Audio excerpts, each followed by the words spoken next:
podcast is intended for mature audiences. The views and opinions expressed are those of the panelists and do not reflect in any way those of the podcast partners, sponsors, or affiliates. Enjoy. Every day I'm hustling, hustling, hustling, hustling, hustling, hustling, hustling, hustling, hustling, hustling, hustling. Every day I'm hustling, every day I'm hustling, every day I'm hustling, every day I'm hustling. Yeah, cause you know this ain't the show. You could say that on X Spaces or this YouTube, Discord. So when the ref looking at you, and then he say, "Are you ready?" And then he look at me, and he say, "Are you ready?" Yo, that's when it's real. You seen how a nigga spit, see how a nigga hit. Shots fired, doesn't eat with the extended clip. Kept asking for it, so that's what he finna get. Yeah, got a plan on my punchline, now he wanna quit. Stainless on the apron, the greatest to ever do this shit. Next up, sports. Right now, you on stupid shit. Your arms too short to box with guard, and Stainless is a boxing guard. Let's make the altar call. Y'all pray is answered. They pray and asking, I pray that man tip. We taking chances, vibrating enhancers, blazing accurate, tape and tapping, his face with jabs. He can't understand it. These A-side tactics, yeah, you next up a Stainless classic. Now we at border wars, towel in the corner for him, full counter shoulder roller. Told you I was gonna show him Stainless versus a little homie. Skateboard and keep it rolling. Hush over the crowd, that's how you know it's over for us. One way in, one way out. That's what happened when you bring your mouth. What was you saying, nigga? One way in, one way out. Stand an 8 count off a flash knockdown. What was you saying, nigga? One way in, one way out. Touch gloves, fight when the bell sound. What was you saying, nigga? One way in, one way out. That's what happened when you run your mouth. What was you saying, nigga? It's the hot one. You will get dropped, this left straight, hit like a shotgun. Body bag him, this that Fury, but it ain't tight, son. I ain't the one to trade with. Pack him up and leave the ring stainless. This overhand to leave his box brainless. He getting stopped, you see his tank fading. Don't call up talking tough if you ain't down to run the fade. Let's make border wars so you can stand on what you saying. Knock him out and celebrate. It's flags everywhere. What's this, the PR Day parade? Super chatter, angel face. Rest in peace to Spider Rico. We is meat till it's day. Whoa, they right hook to his body, hit him like a fold 8. Follow up to the noggin, wobble like Bacole. Stop the noise. He woke up and hear the doctor voice. This the purge, I ain't got no choice. This border war, shout the boxing voice. One way in, one way out. That's what happened when you ran your mouth. What was you saying, nigga? One way in, one way out. Stand an 8 count off a flash knockdown. What was you saying, nigga? One way in, one way out. Touch gloves, fight when the bell sound. What was you saying, nigga? One way in, one way out. That's what happened when you run your mouth. What was you saying, nigga? One way in, one way out. That's what happened when you run your mouth. What was you saying, nigga? One way in, one way out. Stand an 8 count off a flash knockdown. What was you saying, nigga? One way in, one way out. Touch gloves, fight when the bell sound. What was you saying, nigga? That's what happened when you run your mouth. What was you saying, nigga?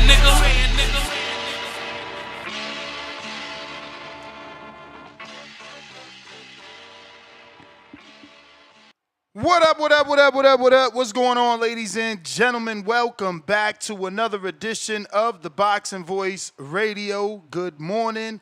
We are here to discuss Bob Arum being open to making the young Puerto Rican prince Xander Zayas, the newly crowned WBO champion, versus welterweight unified champion and lineal champion Jaron Boots Ennis.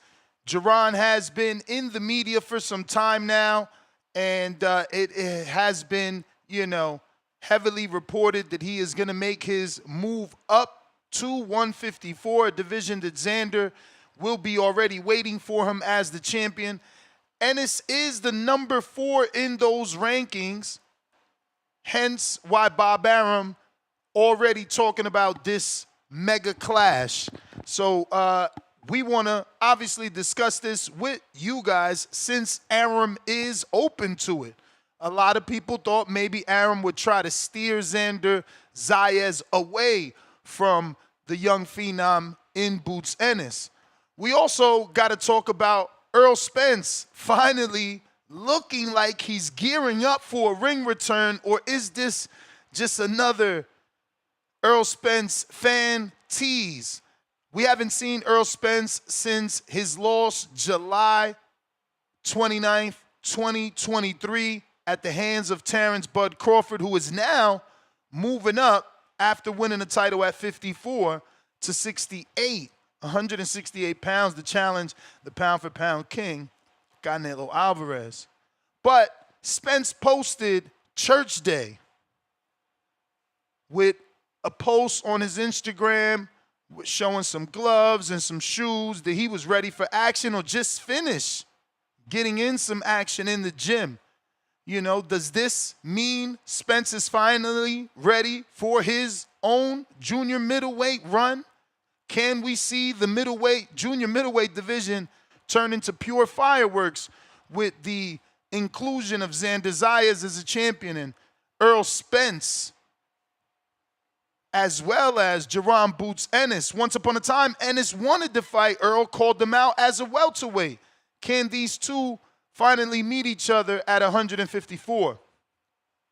But like I said, Bob Arum seems to be pumped for a showdown with Jaron Boots Ennis and Xander Zayas. How soon this fight could happen, not sure. But we do have a few polls here around the social media world. Right here on our live show at youtube.com/ThaBoxingVoice. Is Errol Spence Jr. really coming back? 29% say yes in full force. 30% say just teasing fans. 20% say he's retired for good. And another 20% say take a tune-up first.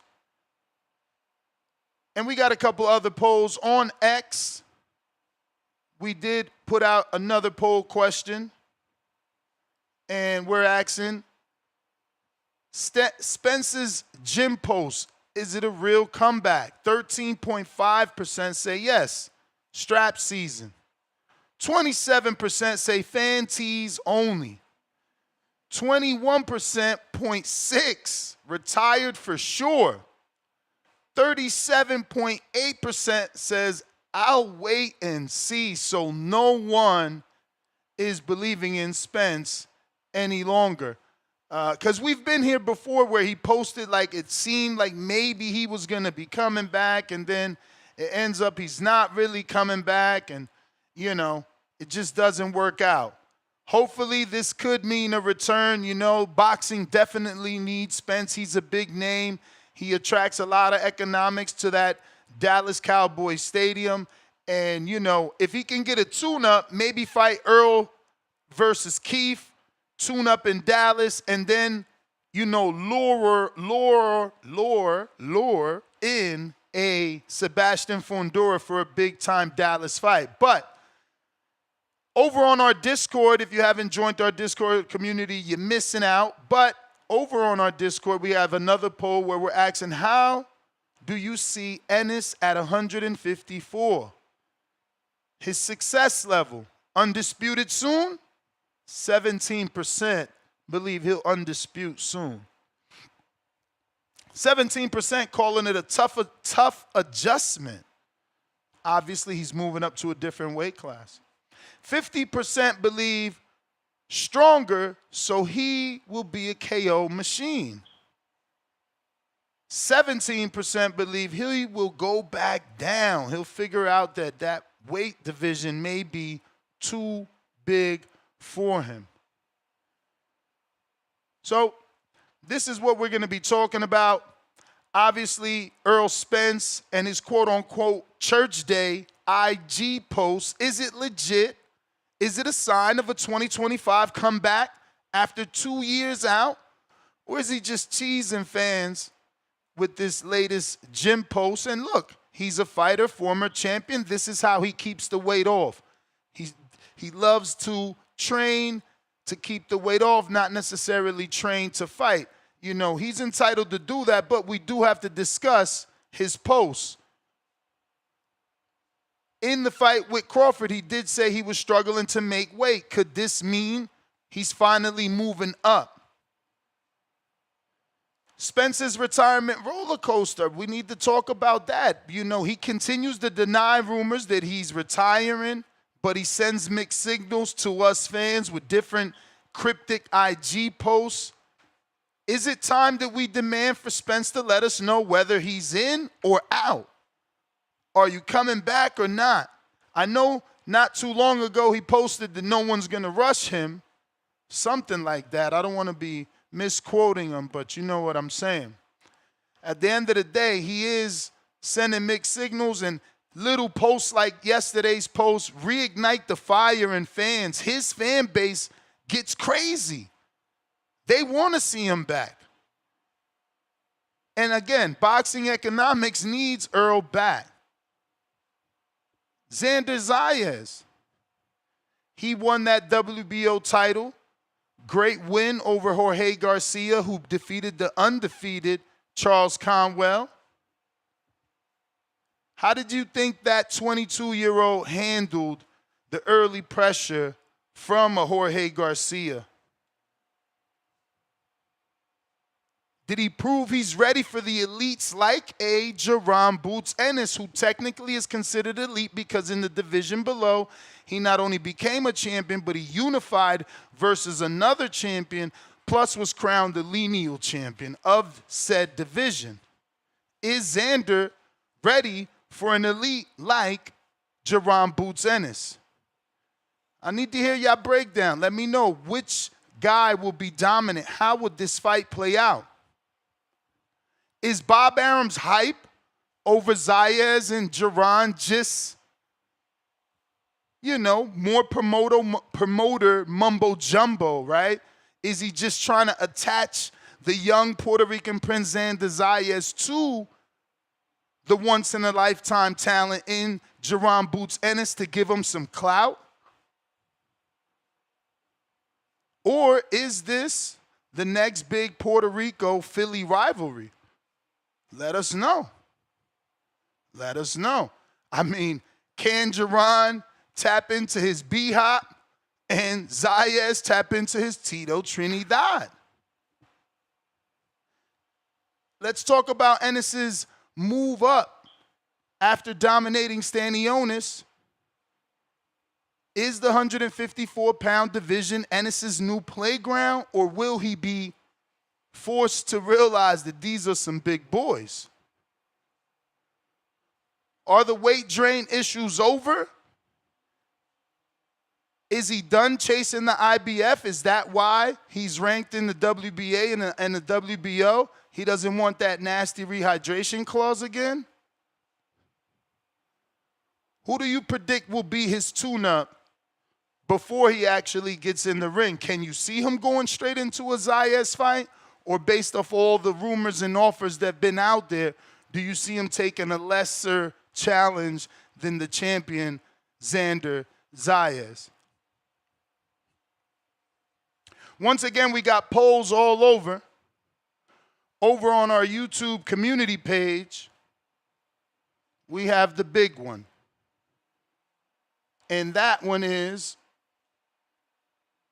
on Xander Zayas versus Jaron Ennis. 17% say Zayas outboxes him.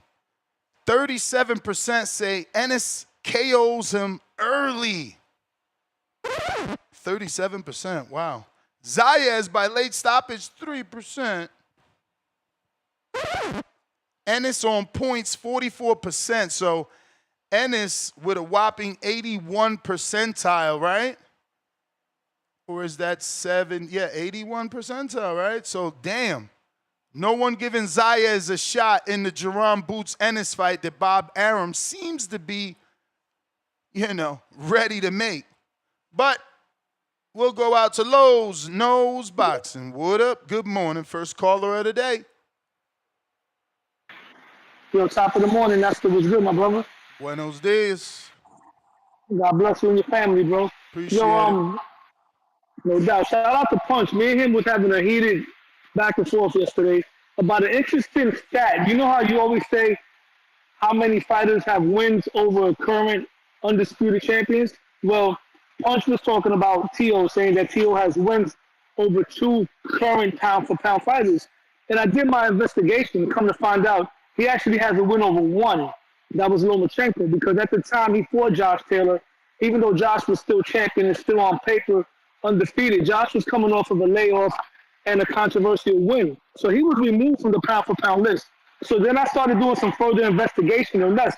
You know how hard it is for any fighter to have multiple wins over current pound-for-pound fighters. And when we talk pound-for-pound, we're not talking about my opinion or your opinion. Let's go to Ring Magazine, which is the most reputable source, right?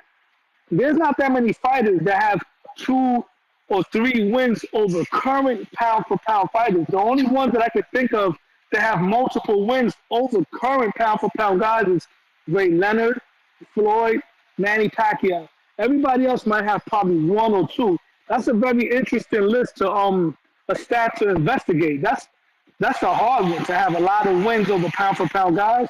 That means you got to fight in a division or a weight class or around the weight class that has multiple pound-for-pound guys in it. So, yeah, that's something we could talk about someday.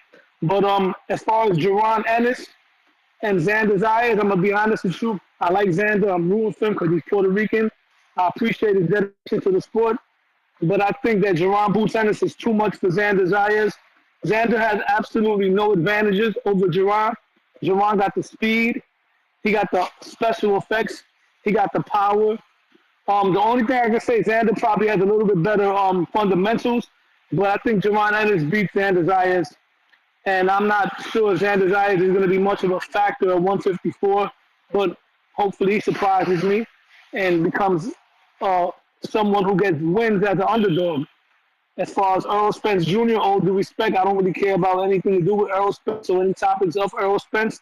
Only time I care about Errol Spence is when he's about to fight like a Keith Thurman. Other than that, I don't care to talk about Errol Spence.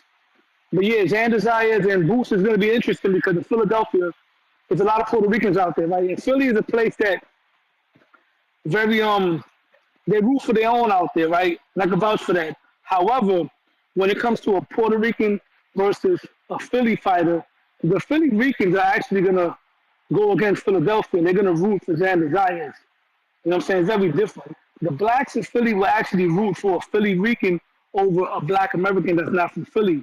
But it's different with the Puerto Ricans. The Puerto Ricans are not going to go with the Philly stuff. They're going to root for Xander Zayas because he's Puerto Rican. But that's how it was out there when Tito fought Bernard. You know what I mean? But on the other hand, if let's say Danny Garcia is fighting Zach Judah, right? The blacks in Philly were rooting for Danny, despite the fact they weren't going about it in a tribal way. They were going about like it's Philly, so they were riding for Philly.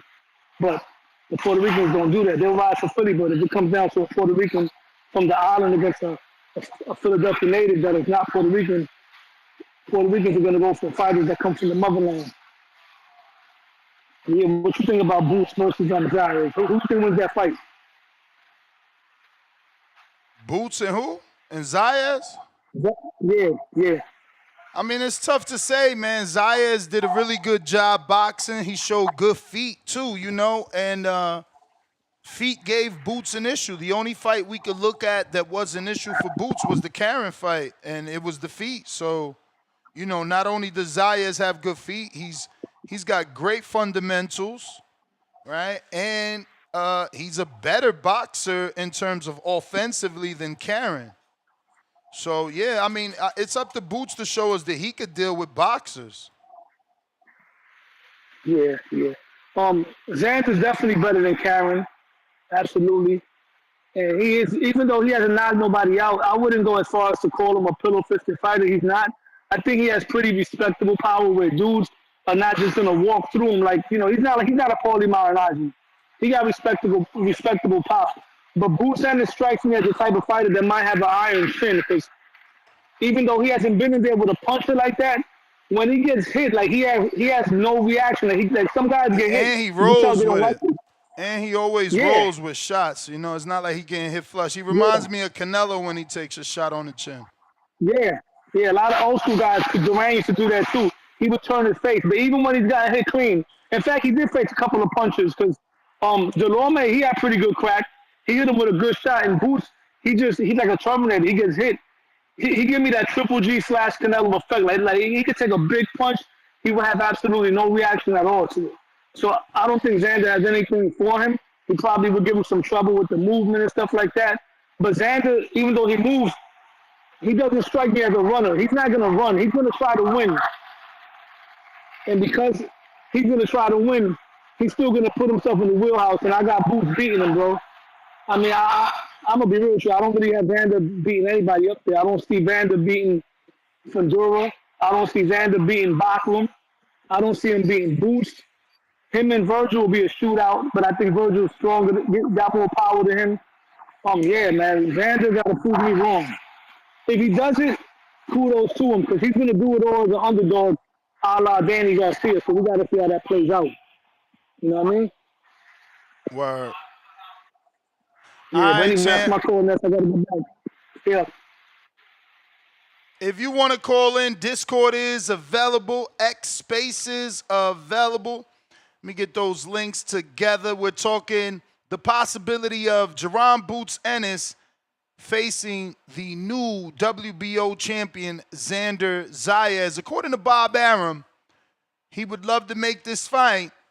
We want to know your thoughts. How soon do you think Bob would be willing to put the young Puerto Rican prince in there with Jaron Boots Ennis? Or is this all cap? You know, promoters love the clout chase. They love to use names to build their fighter, you know? Connect Zayas with the next phenom and build his name recognition. Or is this a real potential fight, call out, announcement, whatever you want to call it? Let's see. On the community page, Xander moves up to 15% that he can outbox an Ennis.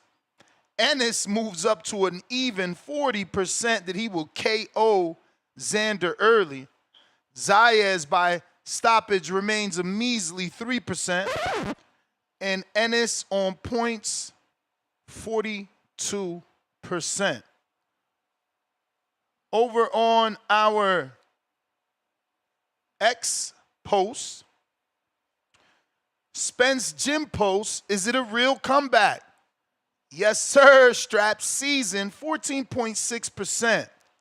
Fan Tease only, 24.4%.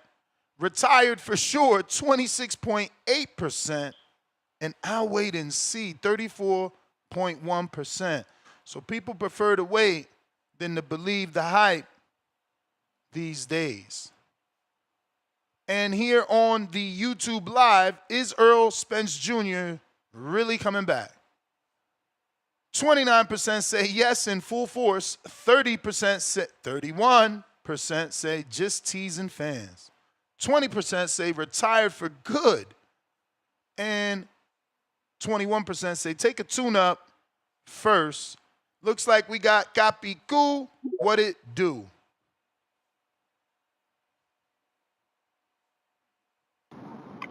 What's going on, champ? What's going on? Good morning. Morning. Yeah, man. That's an interesting fight, man. With Boots and Xander, man. It's like you kind of hit the nail on the head when you said exactly, because that's exactly what I was thinking as far as his feet. You know, his feet and his boxing ability is the only thing that's going to allow him to survive that fight. I don't see him having enough pop to actually, hurt Boots, or give Boots a problem. The thing that Xander has in the trenches, on his side, My bad. the only thing that Xander has on his side is that that Boots really has a problem with boxers, and and he's used to people coming on the inside or him pushing a fight, and I think Xander will be able to keep him on the outside with his fundamentals. So it'll be interesting to see how that fight comes out to play. So yeah, I can't give a prediction. I am rooting for Xander, obviously, because he is a Puerto Rican. But I just, it'll be a interesting fight. I don't think he may be, and I don't want to say I don't think he's ready for that fight because they both have similar resumes. But it'll be interesting. I don't know why they would do that as far as bringing them to I guess the champions, right? They're both champions. But as far as Spence coming back, hopefully he comes back. I mean, I think he said that. Oh, actually, you know what? Getting back on the boots. Boots said he wanted what you call it? Tune He needed up. 2 fights up there, right? Yeah, he needed 2 tune-ups up there, right? He didn't want to fight anybody unless it was a tune-up because they Yep. offered him the Virgil fight. So so we're not gonna see that Xander fight anytime soon. So let's see what tune-ups he picks and if he's gonna get ready for any of those 2 fighters. If he's gonna do the Xander route or is he gonna do the Virgil route? So that'll be interesting. As far as Spence goes, it'll be interesting to see him come back. He just fell into a predicament where he found somebody that's a better, catch and shoot fighter than him. You know, um, when he fought Crawford, that's what beat him is that they both have similar styles in catching and shooting, and Terence was the better catch and shoot guy. Um, and that's what pretty much was his demise in a sense. So let's see, what he does from here on out. I think he's still a decent fighter. He has a lot of demons that he's fighting outside of the ring. But hopefully he's past those and he can go back to becoming a champion. I would like to see him come back to like Abel Ramos, you know, a guy of that nature. But like he says that, he doesn't do tune-ups. Would Abel Ramos be considered a tune-up or Santillian, guys like that, are those guys considered tune-ups? You think that's Absolutely, Abel Ramos is considered a tune-up. He gave a great fight to Barrios, but yeah. so? You see that I can see him coming back to those type of fighters. I don't want to see him go in there with a Thurman yet or anything like that. If anything, that's a money fight that could later on. Although Thurman hasn't been in the ring like that, and he's kind of past his prime. I think there's still money to be made there where they could potentially build up. That could be his next big fight, you know? For some oddball reason, that's a big fight. I don't know why, but, people want to see that fight. Which fight? Thurman? So, yeah. You breaking up. Thurman and who? Thurman. You breaking up. Thurman and Spence. Thurman and Spence. Thurman and Spence.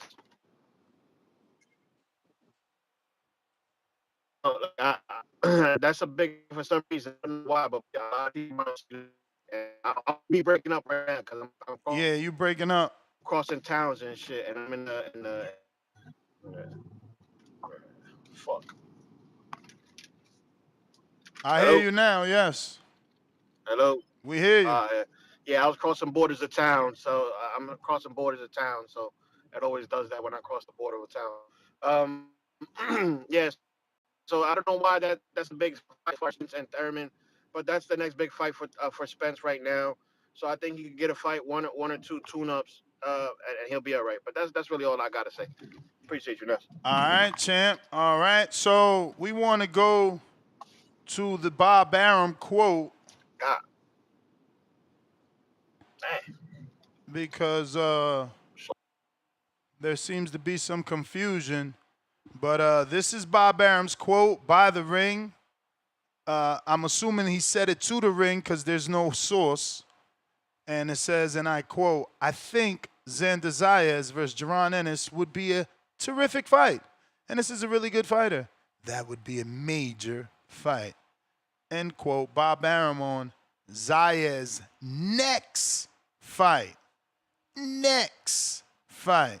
So I don't know how true that next is, but I like it. I like it. Discord available, X Spaces available. Mozzie, roll up the Hardin.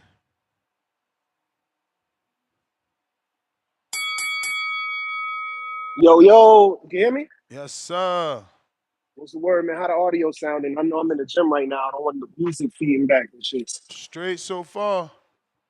Word. All right, man. Word. So, yeah, man. I don't really. I mean, with the Bob Arum statement, I'm really paying attention to the words that he said in that quote.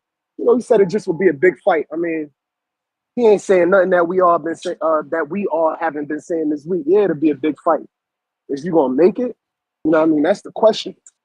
Top Rank got a lot of question marks right now, and I feel like a fight like Xander Zayas versus Boots gotta put them right where they need to be at, as long as they can promote that. You know what I mean? But we'll see, man. We'll see. You know, Bob Arum don't really talk too much. Usually when he talk, he cooking something up, but I paid close attention to the context of the words and him just saying that it's a big fight. I mean, yeah, he probably thinking about it, but he didn't say anything indicating that's what they was gonna try to make. But if they do happen to make it, man, that'd be big for Top Rank. You know, with all the stuff they got going on right now, looking for a network and whatever the case may be.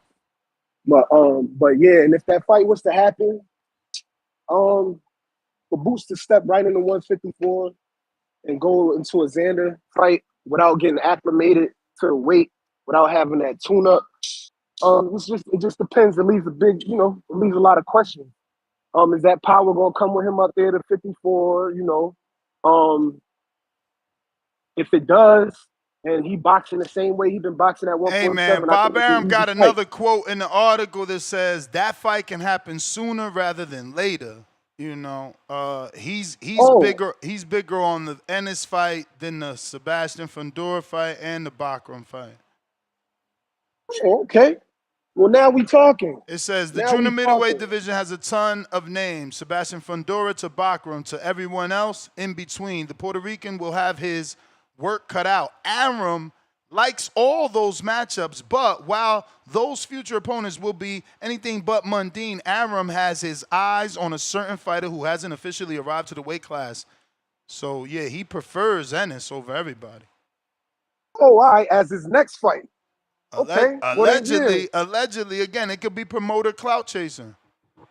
Yeah, but Arum don't do that. Bob don't do that. We heard Zayas is going to Puerto Rico next.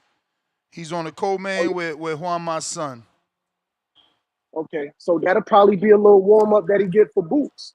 If he got his eye, look, Bob Arum too old for the clout chasing, man. He don't do that. And if I run over, I'm gonna send you a counter. But yeah, Bob Arum, he don't do no clout chasing, man. You know what I mean? If he's saying he want to make that, that's probably his ace in the pocket right there to bring Top Rank back to where they need to go. Wherever they look, he like, look, I got a Xander and a Boots fight on the table. You know what I mean? Let's make it happen. Let that be the first on the first card or whatever they got planned for wherever they going. You know what I mean? That'll be big for them. A big first fight on a new platform wherever they decide to go. But yeah, I mean, if Boots come up to 154 fighting the same way he fight at 147, it should be pretty easy. I mean, even if it's a close fight, I still got Boots winning because, yeah, we seen Boots get caught a couple times, and I got a lot of respect for Xander's IQ and his composure and how comfortable he is in the ring. But Boots, you know, he be very composure and comfortable even after he get hit. He never panics. He's very comfortable in that ring, and I haven't seen anybody stop him from doing what he do in the ring. I ain't seen nobody stop him, get him out of his bag. You know, he gets a lot of style points from them judges because he coming in on that flashy shit. And I ain't seen nobody stop him from, you know, I ain't seen nobody make him switch up his style or switch up his game plan. You know what I mean? So Boots always look real comfortable in that ring, no matter what the circumstances is. And if he can bring that shit up there to 154 with him, he's gonna be a problem for anybody. As far as Spence, yeah, man, I believe Spence is on his way back, man. I think it's some internal shit that's going on. The reason why he ain't been back, I think it got something to do with, you know, the PBC. He wants the right fight. They're not really giving him the right fight. You know, I feel like he wanted the Fundora fight, but I feel like PBC had other plans for Fundora. That fight was on the table. They never made it. I don't want to put it on Errol Spence. You know what I'm saying? I think Errol Spence been trying to get back in the ring. You know what I mean? And if he posted something like that on the gram, then, you know, he letting people know, like, look, I'm trying to get back in the ring. He said he wasn't retiring. He do want to get back in the ring. But I think he got something going on, you know, behind the scenes with his promotional company that's preventing him from getting the ring. But I think he really wants it. You know what I'm saying? He's not going out the game, you know, taking that L to Bud like that, being his last fight, being the last way we remember him. So, you know what I mean? He's coming back. You know what I mean? He's coming back. And he ain't coming back for one fight either. When he's back, he's back. So, you know, everybody get ready for that. And I want him back because we need another player in the game, man. You know what I'm saying? The shit been a little, you know, without Spence, it's like we got, you know, a little less to talk about. You know what I mean? We got shows like this where we talking about is he coming back and all that. And it's like, yo, I'd rather be talking about his next fight. And you know what I mean? And Spence knows he got a lot of supporters out there, people that want to see him get in the ring. And I know he want to get back in the ring. So I think it's going to happen sooner than later. We just got to see what's going on with the PBC and all these promotional companies, man. But hopefully he got a fight coming, man. I don't think he's trolling. I don't think he's I don't think he's leading us on or anything like that. You know what I mean? I don't think he's, I don't think he got that in his character. I think he's ready to get back in that ring and fight. He's just waiting for the opportunity and waiting for the right deal to come across the table. But other than that, that was all the topics, right? You was talking about Bob, Spence come back, and the Ennis little future prediction. Yeah, but so that's my call, bro, man. Say it again? No, I said yes, sir. All right, for sure, man. I'm gonna send you that extra counter just now. Stay blessed, and I'm tapped into the show. Shout out to the community. Likewise, champ. Appreciate you. Phone lines are open.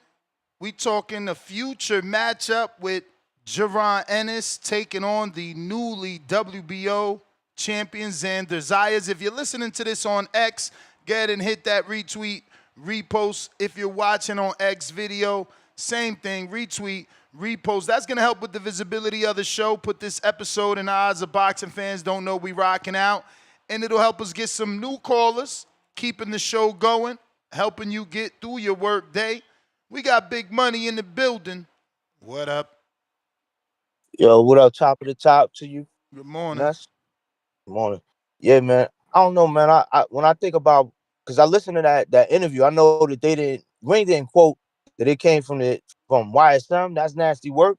But that was a YSM little quick interview. Bob was walking out of the fight, and they asked him, and he said that. He said, yeah. He said, I think that would be a great fight. But he also said that. He said that's a major fight.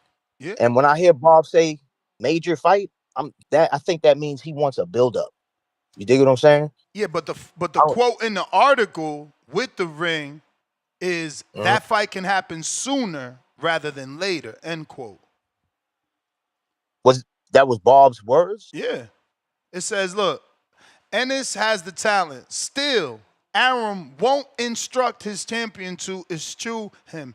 In fact, with Ennis stomping around in the junior middleweight division now, the longtime promoter is more than willing to make the fight. And I quote, that fight can happen sooner rather than later, end quote. So, yeah, I mean, they were talking directly to him. Maybe they seen what YSM said, then held their own interview with him. But true. They got some quotes. Yeah, my bad. Yeah, that could be the case. That could be the case.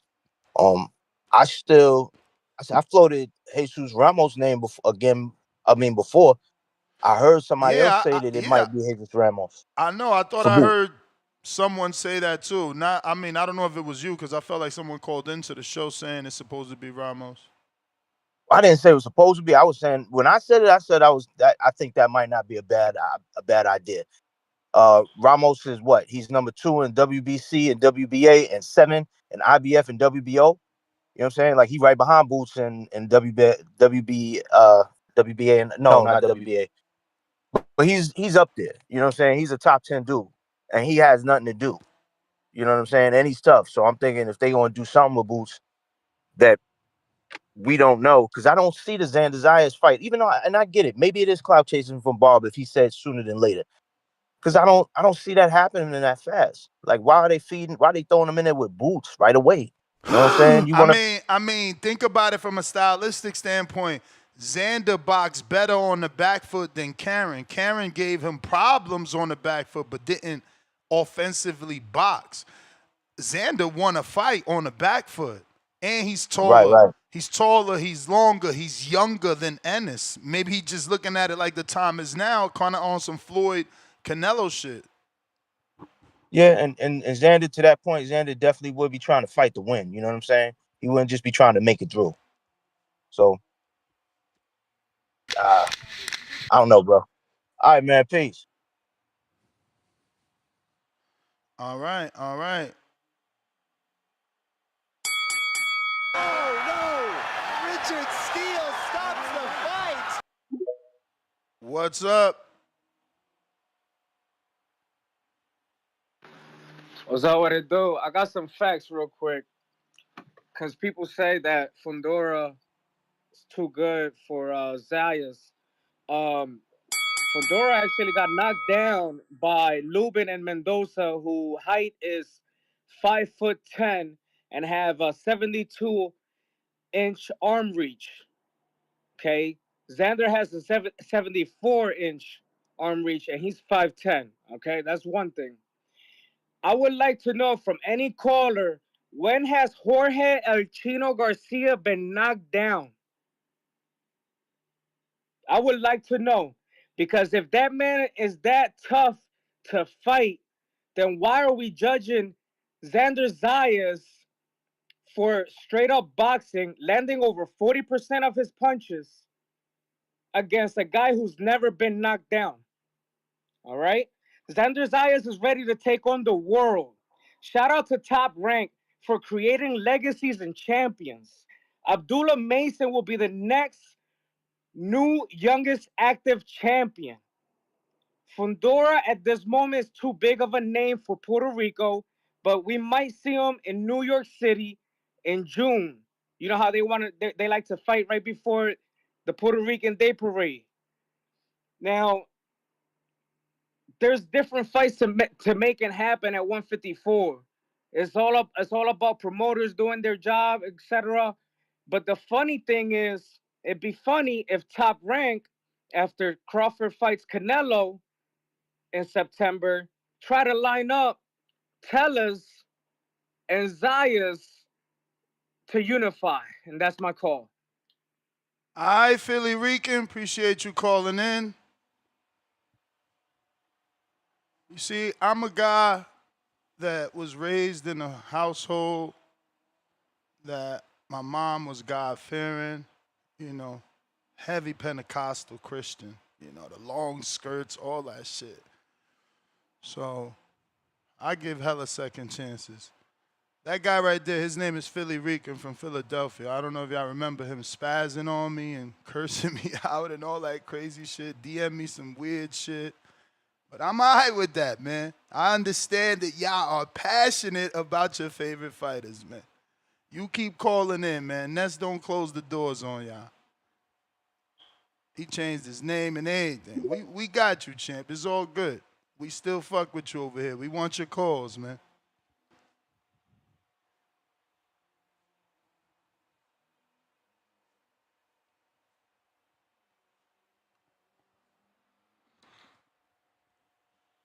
Malcolm, you gotta unmute.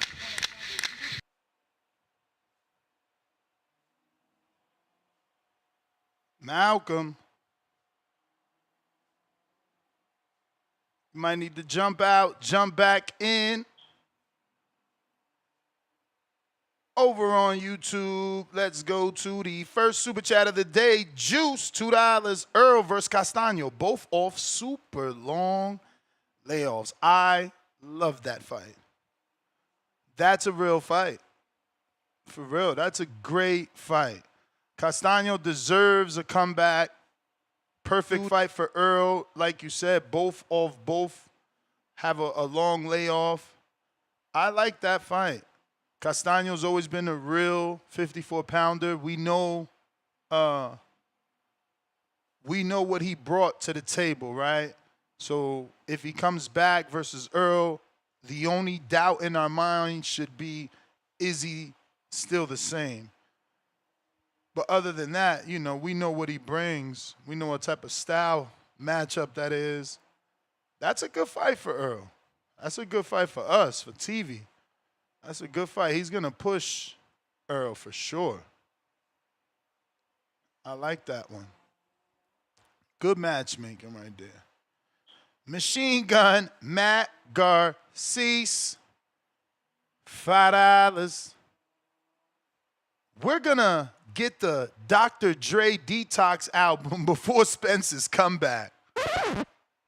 If after 2 years you are not ready to come back, maybe it's best if Spence stays home. Damn, bro. And these is Texas fans, bro. Shout out to Matt. He from Texas. Bro, it's just a frustration, man. I don't get why Earl don't see that. He need to give us something. You know, I say us because I feel y'all. You know, I know there's bigger Errol Spence fans than me that really need him back. And yeah, I don't know. I don't really get what's the hold up, man, at all. Malcolm. Yo, my audio's good? Straight. Yeah, shout out to the boxing boys. Shout out to you, Ness. Yeah, shout out to the callers who's able to magically call in today, you know. Amazing job with the morning show to y'all, man, from yesterday. But yeah, look, Xander Zayas and Jaron Ennis. I like Zayas. To be real, I think he could probably give Boots trouble in spots. You feel me? Just mainly off the movement. It's kind of what you were saying already. We seen Boots, you know, with two of his fights with Karen. He kind of looked a little mediocre, you know, and it's funny because his second fight, I think he looked a little worse. It was in that one than the first. But it's movement that's ultimately his kryptonite. Him and Tio both have the same problem. You know, they need a guy that's in front of them, and they can kind of show out. Well, when somebody's giving them some kind of movement and they got to chase him down, it's a bit of an issue. But I do feel his hand speed, his power, and his foot speed might be the difference in that fight. I feel like he beats Zayas. I like Zayas, though, but, you know, I'm just being realistic. And, you know, I think Chino is a very good opponent to beat, but I don't know how I would feel against Zayas against somebody like a Stanionis or, I don't know, because it's like Boots' opposition hasn't been the best either, but, you know, I kind of edge Boots on that, man. I'm going to just be real with that. Now, in terms of Bob, right, with that quote, and, you know, you were saying something that could possibly be promoter hype. I would like to counter that. You know, that's possibly true. But at the same time, you know, the Bob father predicted something a while back. You know, it was two fighters that had this legendary encounter. They asked Bob his opinion, and he says the best thing that this man can do is stay away from this other fighter. Y'all know who I'm talking about. And that had to be one of the worst ass whoopings we've seen on the highest level today in boxing. You know, so maybe he sees something with Xander Zayas and that he could possibly beat Boots better than he could with Fandora or even a Virgil. Now, going into that fighter was Errol Spence. Look, I don't want Errol Spence back in boxing because this guy wants to come back into a big fight. He's Mr. No Tune-Ups. You know, and all the cryptic messages that he does, if you've noticed, Errol Spence and Tank Davis have the same fans. Ironically, both these fighters, all they do is go on Twitter and they tease they return. You know, so I don't really give a damn. I don't really care. Until I hear some news that he's going to fight, then I don't really care too much about Errol Spence. He had like 4 alleged returns in the past year, and still nothing. He just wants a big fight. I don't want to see him in a title shot opportunity because the man's been gone for like 2 years. You don't deserve a title shot opportunity. Just get a little tune-up if you're going to come back. But all that shit is that you want a big fight and all of that, nah, bro, we don't want that. You know, but yeah, that's all I got to say. Shout out to you, Les. Shout out to the Boxing Voice. I'm going to keep tuning in, bro. All right, champ. Caesar, what up? What up, brother? What up? How you doing, man? Good morning. Good morning. Good morning. So I'm sure you can end the hype, right? You can let us know if this is real. Is Bob just hyping up Zayas, or you think he's really willing to make this fight next? Well, first of all, I dropped by to thanks you and thanks the people from OTX for receiving us. Nah, out man, there. that's no biggie. It was a great experience. You know, if people haven't jumped on this OTX hype over here in Georgia, and now that they're doing it any other places, it's time. It's time. That was a bro. It was a great, great, great show. It was a great I told them I experience. want to go to the next one, man. I want Yep. to go to the next one, but I need a And a good couple of card. people. Yep. It was a also Deontay Wilder dropped by. A couple people, even the mayor of Atlanta dropped by and stopping there for a minute. Oh, It that's was a great nice. fights too. It was only one fight that I was against the decision. It was that female fight, but it was a close fight. Which one? The Eh, Carranza? the Carranza fight, yeah, What? You think she won too? yeah. I There's a think few she won people that close, thought she won. I don't know, man. I think that the other girl was just more of a dog, more of the aggressor. I don't know. brother. Carranza wasn't doing enough for me, like in terms of like she ain't do what I thought she was gonna do, bro. She went in there boxing and not letting her hands go as much as I thought she would. But she was the most effective. The other girl convinced the judges, and that's good. That's boxing. It was a close fight, but this is what happened. I was enjoying all that card. I was trying to do my job and get me some interviews and some reactions and all this. It was kind of hard. It was the first time, like the third time with them, but the first time like with the complete access. They was great to me and the whole thing. How But was the access? Is it as good as Caribbean Royale? Well, it get there. It get there. They Okay. try, but when they not used to one person, like I was a stranger in there for the promoters crew, right? Yeah, yeah, So yeah. they got their own people in there. They don't have the Hispanic people. Plus, it was this Mexican guy that lost in the car.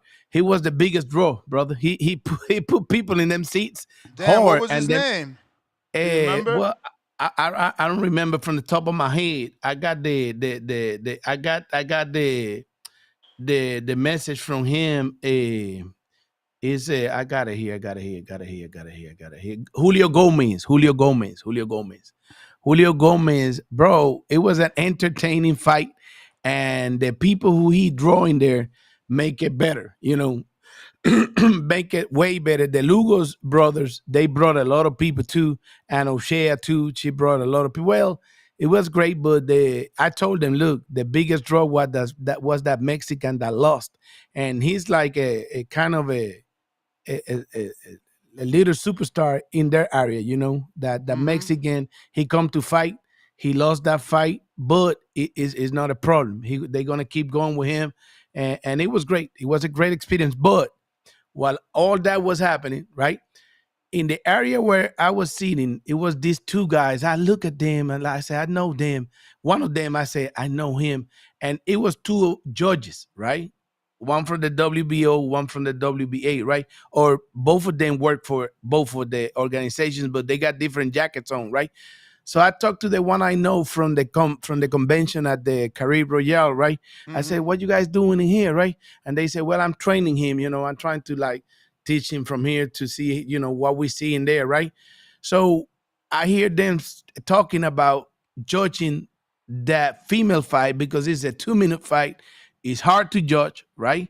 And let's see what we see, right? So I joined them, right? So we were looking at the fight that like we was concentrated on the fight only for that one 2-minute rounds and all that.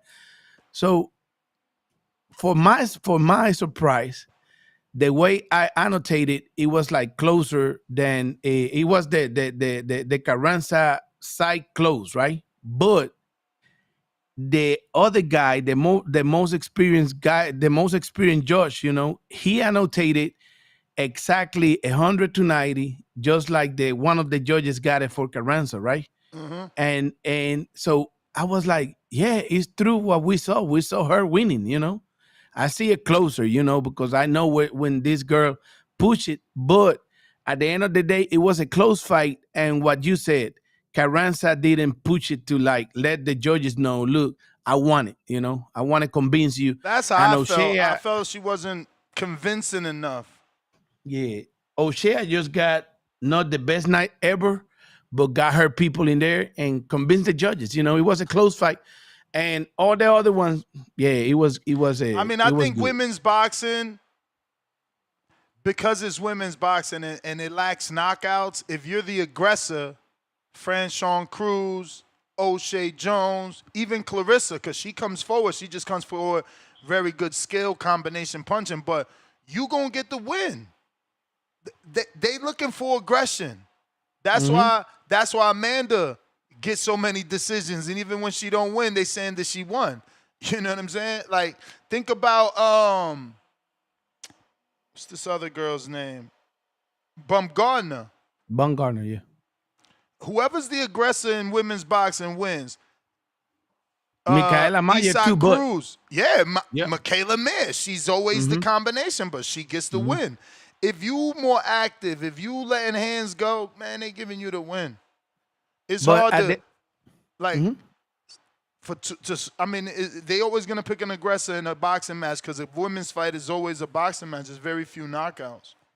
Yeah, but at the end of the day, thanks to Brandon and the crew and the OTX people, they coming with good things. I believe that that Jandiel Lozano, the Puerto Rican guy that debuted in there, he signed with Queensberry, 126 pounds. Wow, with Queensberry. With Queensberry, he was a medalist at the World Championship, you know, the UB's World Championship, and he debuted in there. He was going to debut at July 12th at that card for Berlanga and Shakur, but they couldn't make it happen. New York Athletic Commission didn't approve the opponents and all this because he was debuting and all that. So now he finally debuted. They opened a space for him in there in the OTX.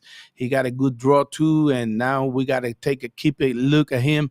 Want to know Jandiel Lozano, 18 years old, great guy and all that. So that was great. But going back to what we was talking at the beginning, just so people understand, we've been discussing this topic about Xander Zayas and Jaron Ennis, and over in that card, OTX card, it was Boosie in there. He was there. I talked to him. You know, I got that access. I talked to him. Yeah, Boosie Ennis. I talked to him, and they was just doing the extension, which I knew before that it was on the plans, but we got to see what the extension with Ennis, with Eddie Hearn, with Eddie Hearn and Ennis, right? But they was waiting to see what they bring to the table, right?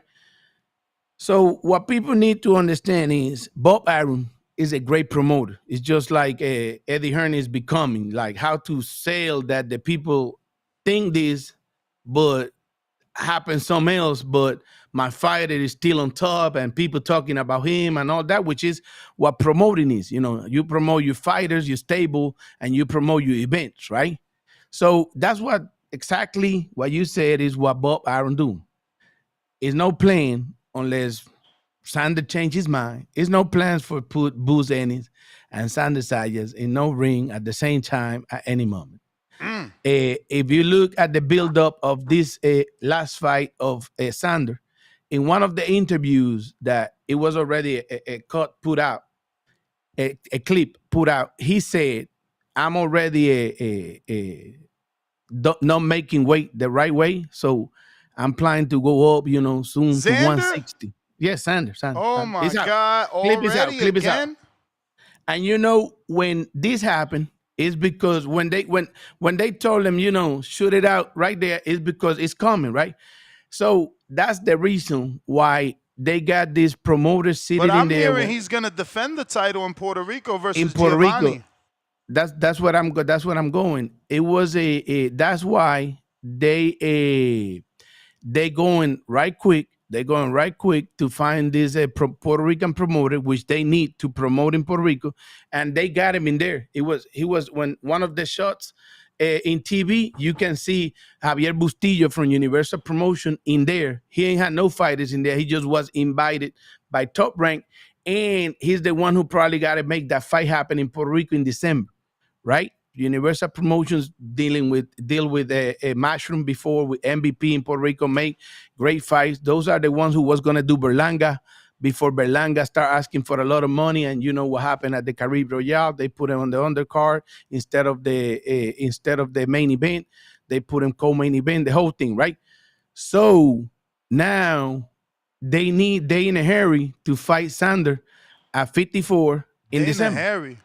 Yeah, like to do it in December. They are in a hurry. They're in a hurry. Yeah, in a hurry to fight him in December, right? Because after that, is gonna like Go drop the vacant. belt and go vacant and go up to 160, which they already ordered another elimination match in between the number 2 Bentley and Saavedra, right? Uh-huh. And Johnny Beck probably gonna end up like Fundora, leaving the title vacant. So Sander goes for the next vacant on 160, The top right? rank way, man. The top rank way. The top runway, right? The way they did it for Emmanuel Navarrete, my man, yo, le dieron tanto vacante, it was crazy. Yeah, He got so many yeah. vacant title shots, it's crazy. I get you. Cotto the same. But so with that Cotto said, the same. yeah, Cotto the same. Listen, Cotto se salva, right? He's lucky because his defenses were world-class level. His defenses were against big names. But he won titles from bullshit names, bro. yeah. Bullshit names. Even at the WBO activity, which it was a great activity, Jesse Van Rodriguez and Xander Zayas in PR receiving their belts, the whole thing, right? It was a good movie. They did it right for them, you know, like the WBO do. And even in there, Xander put out a I hate to date. cut you off, but Yeah. I seen what you're saying. I never heard of the Café de Martes, but I seen that Mauricio took Sebastian Fundora, the father, the sister, even another, Yeah. and they still ain't take Subriel. Subriel, you see? You can feel it now, but if I don't put it out, like nobody take a look. Everybody like, oh, Fundora, great. And I like it. I love it for Fundora. But what I was saying in PR, they took Jesse and Sander, right?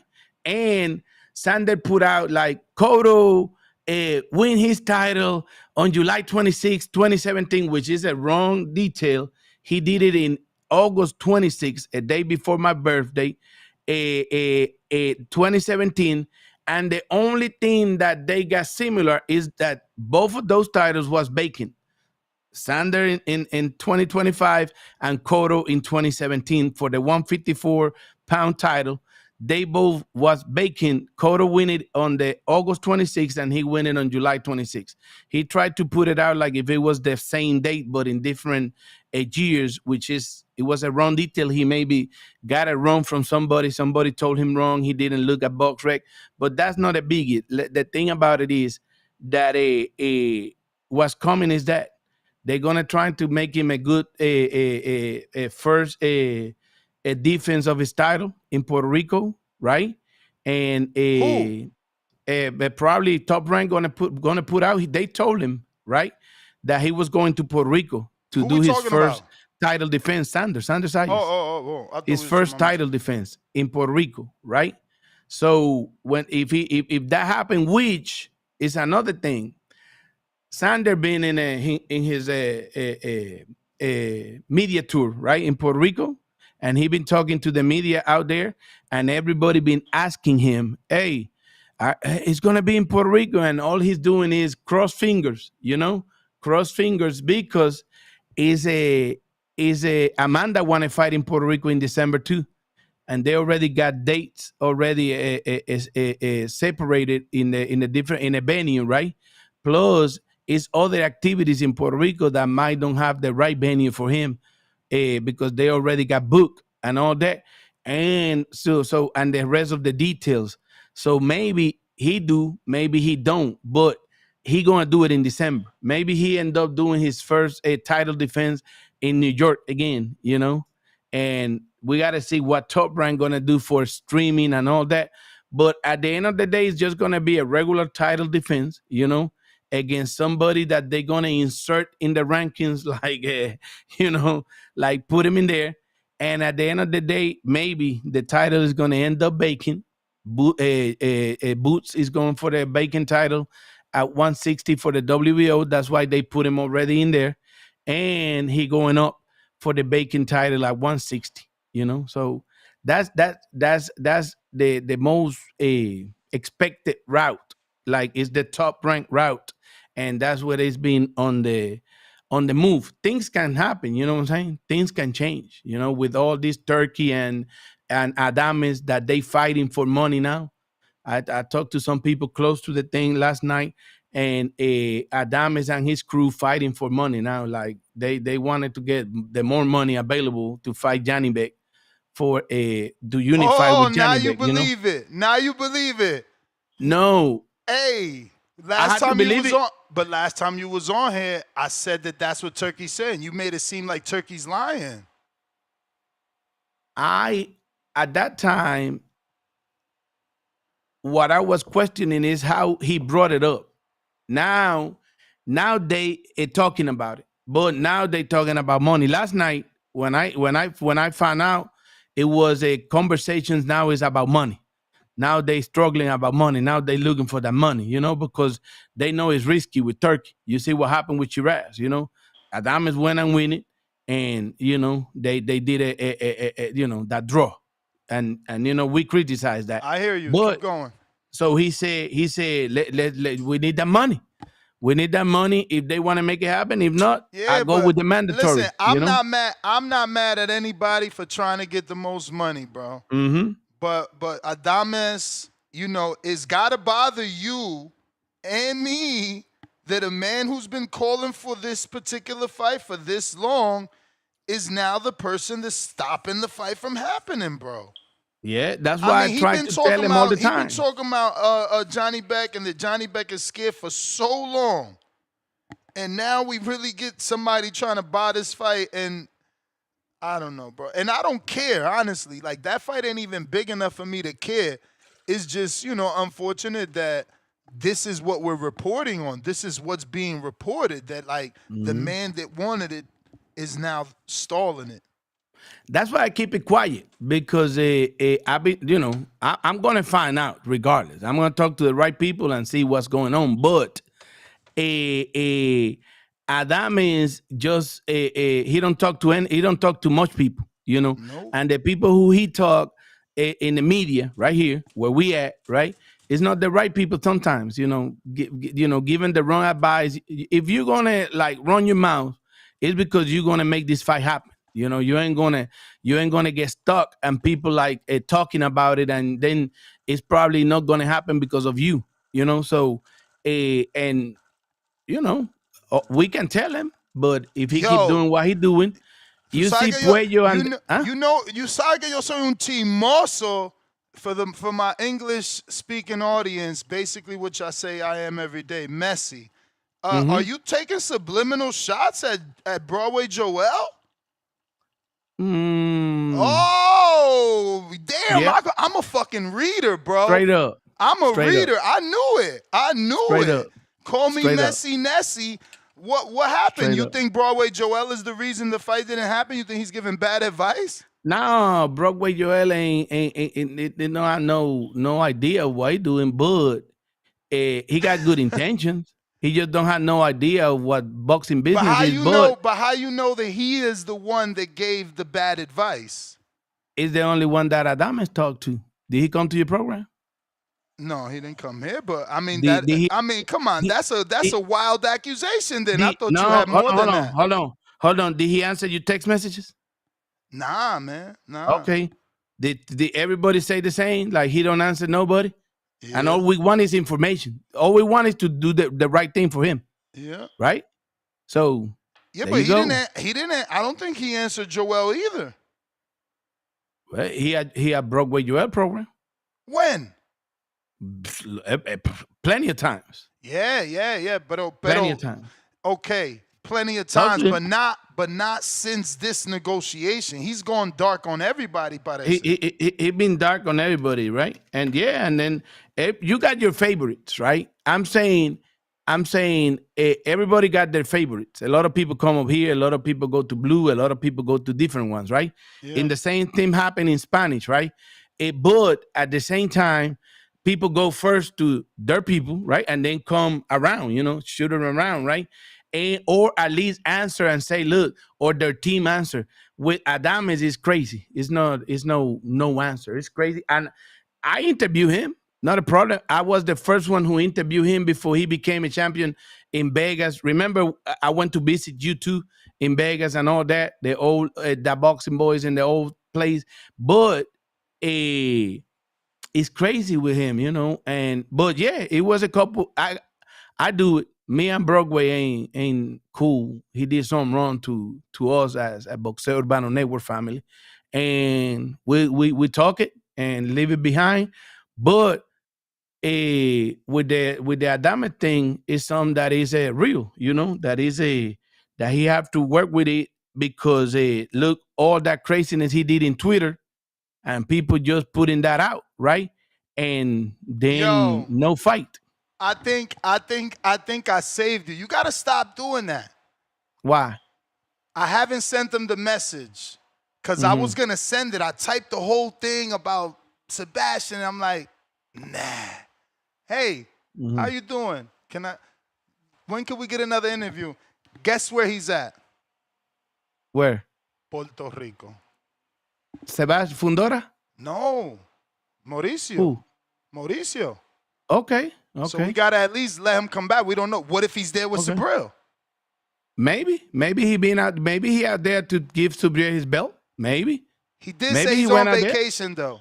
So I don't know if he's vacation and work. Maybe he gonna take care of that. But guess what?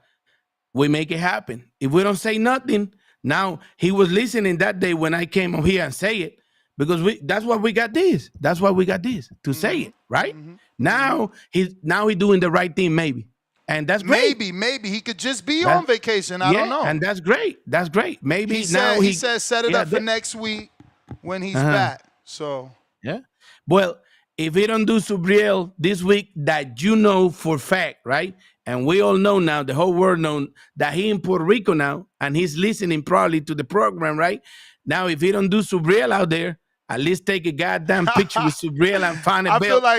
I feel like I should still send this shit. Right? Even on vacation, this little message, just because he's there. Just make it, making that way when you ask him next week, he ready for the question. He haven't take Puello or I never do that though. I never prepare him, bro. La bomba viene cuando viene. You know what I'm saying? The thing about it is he haven't taken you Dominican guys neither to Mexico. He took one time. Adames was there because of Samson in a convention. But to those martes de café things, what is a marte de café? It's a thing that he do every Tuesday.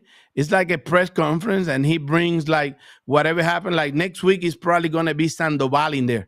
You know, he's getting ready to bring Sandoval right quick. He went in Japan and the whole thing, which that kid is good. That kid is good, but he's good because of his last performance. Because my audience reminded me that he put me to sleep in the last fight when it was Sandoval versus Sandoval. They learn, and they grew, and he did it this time.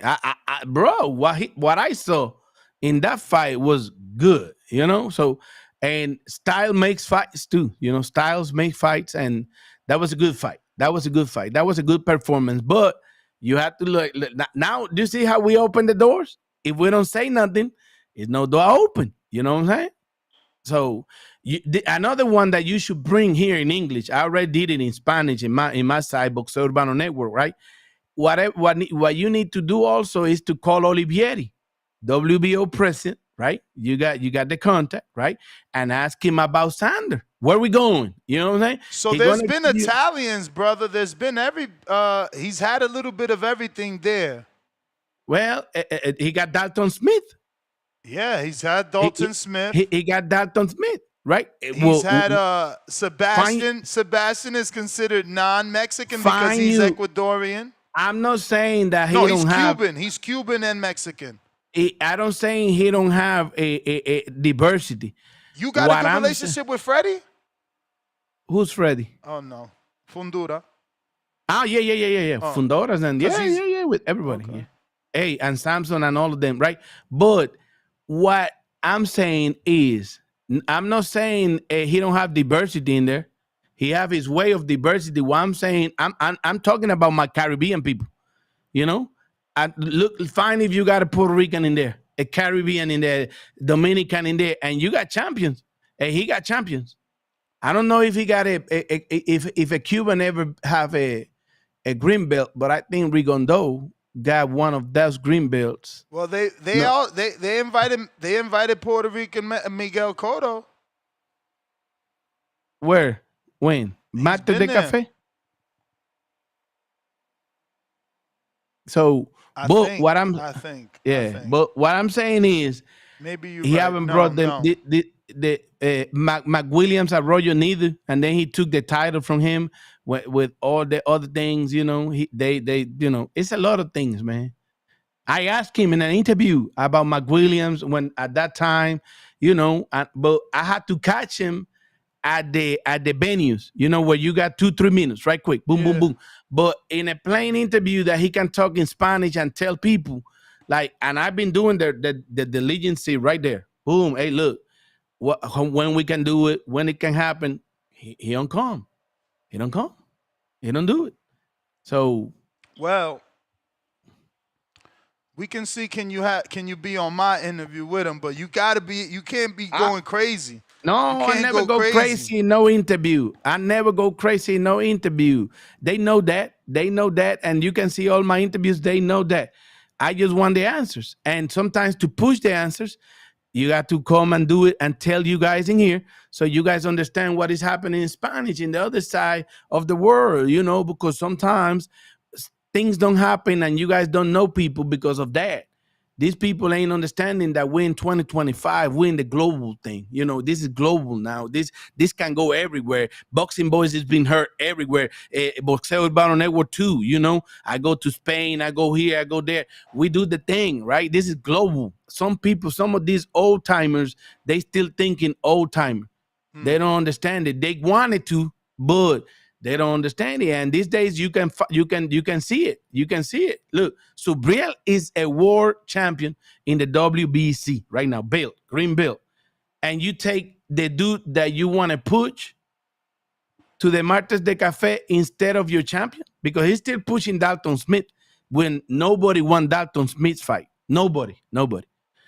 He just want to push that, but nobody want to see Dalton fight. You prefer to see Subriel against Pitbull. You prefer to see Subriel against Puello 2, or you supposed to be against Gary Russell.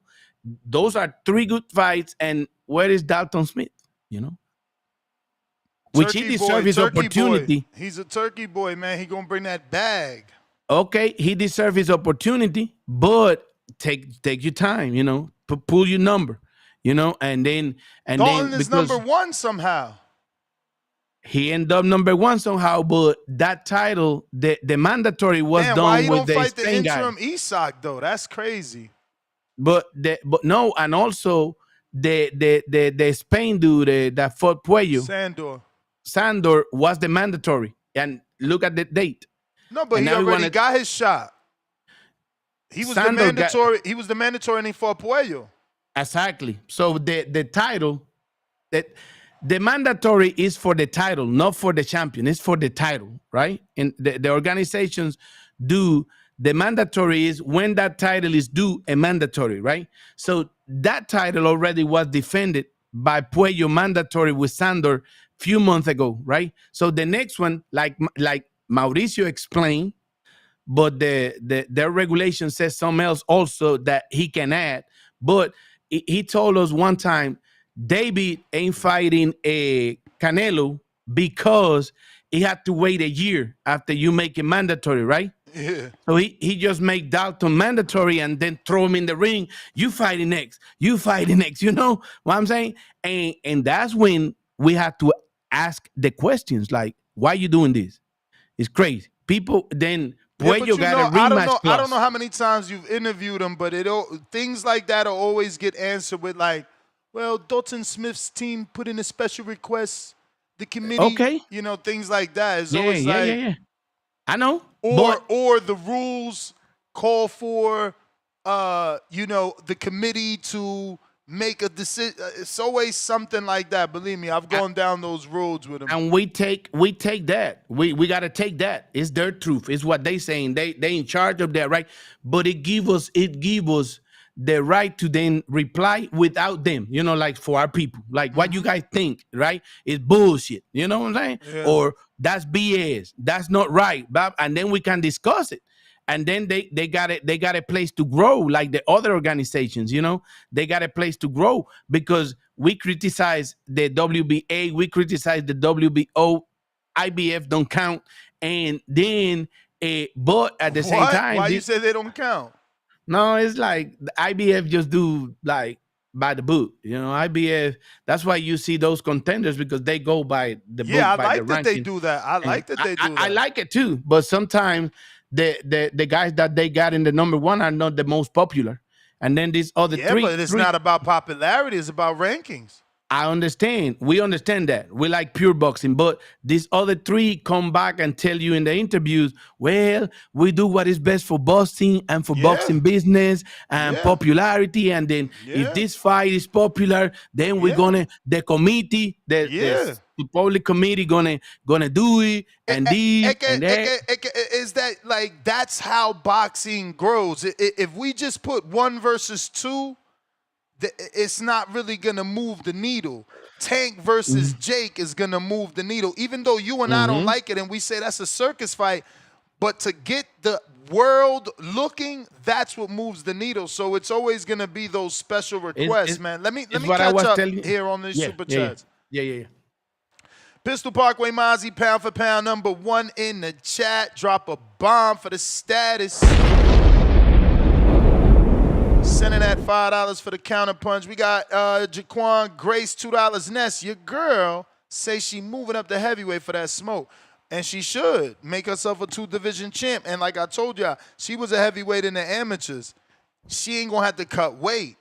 That's even worse, man. I mean, I like it. Shadeja Green moving up the heavyweight to get the squabble with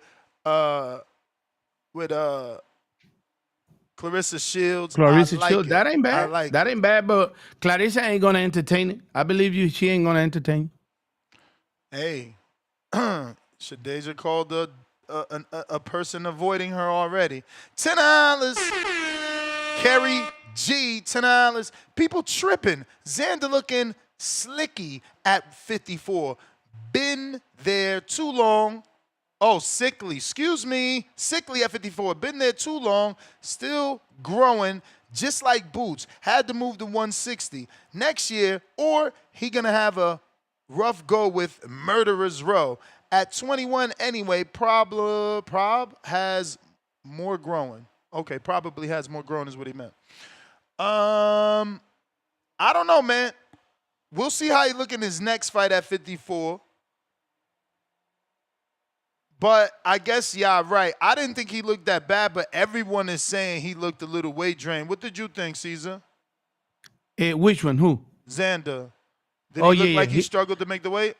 He struggled and he say it. He was weight drained, and you can see the difference in the fight too.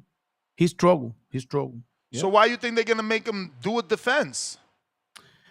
Just to certify him as a champion. That's why they not putting any like they looking for it for somebody like, because remember now the guy that fought him dropped from the ranking, and now they're gonna say what you just said. They're gonna say, well, it's so-and-so's team request to get in the rankings, and he got the qualifications because in the other weight or whatever, so we put him number 10.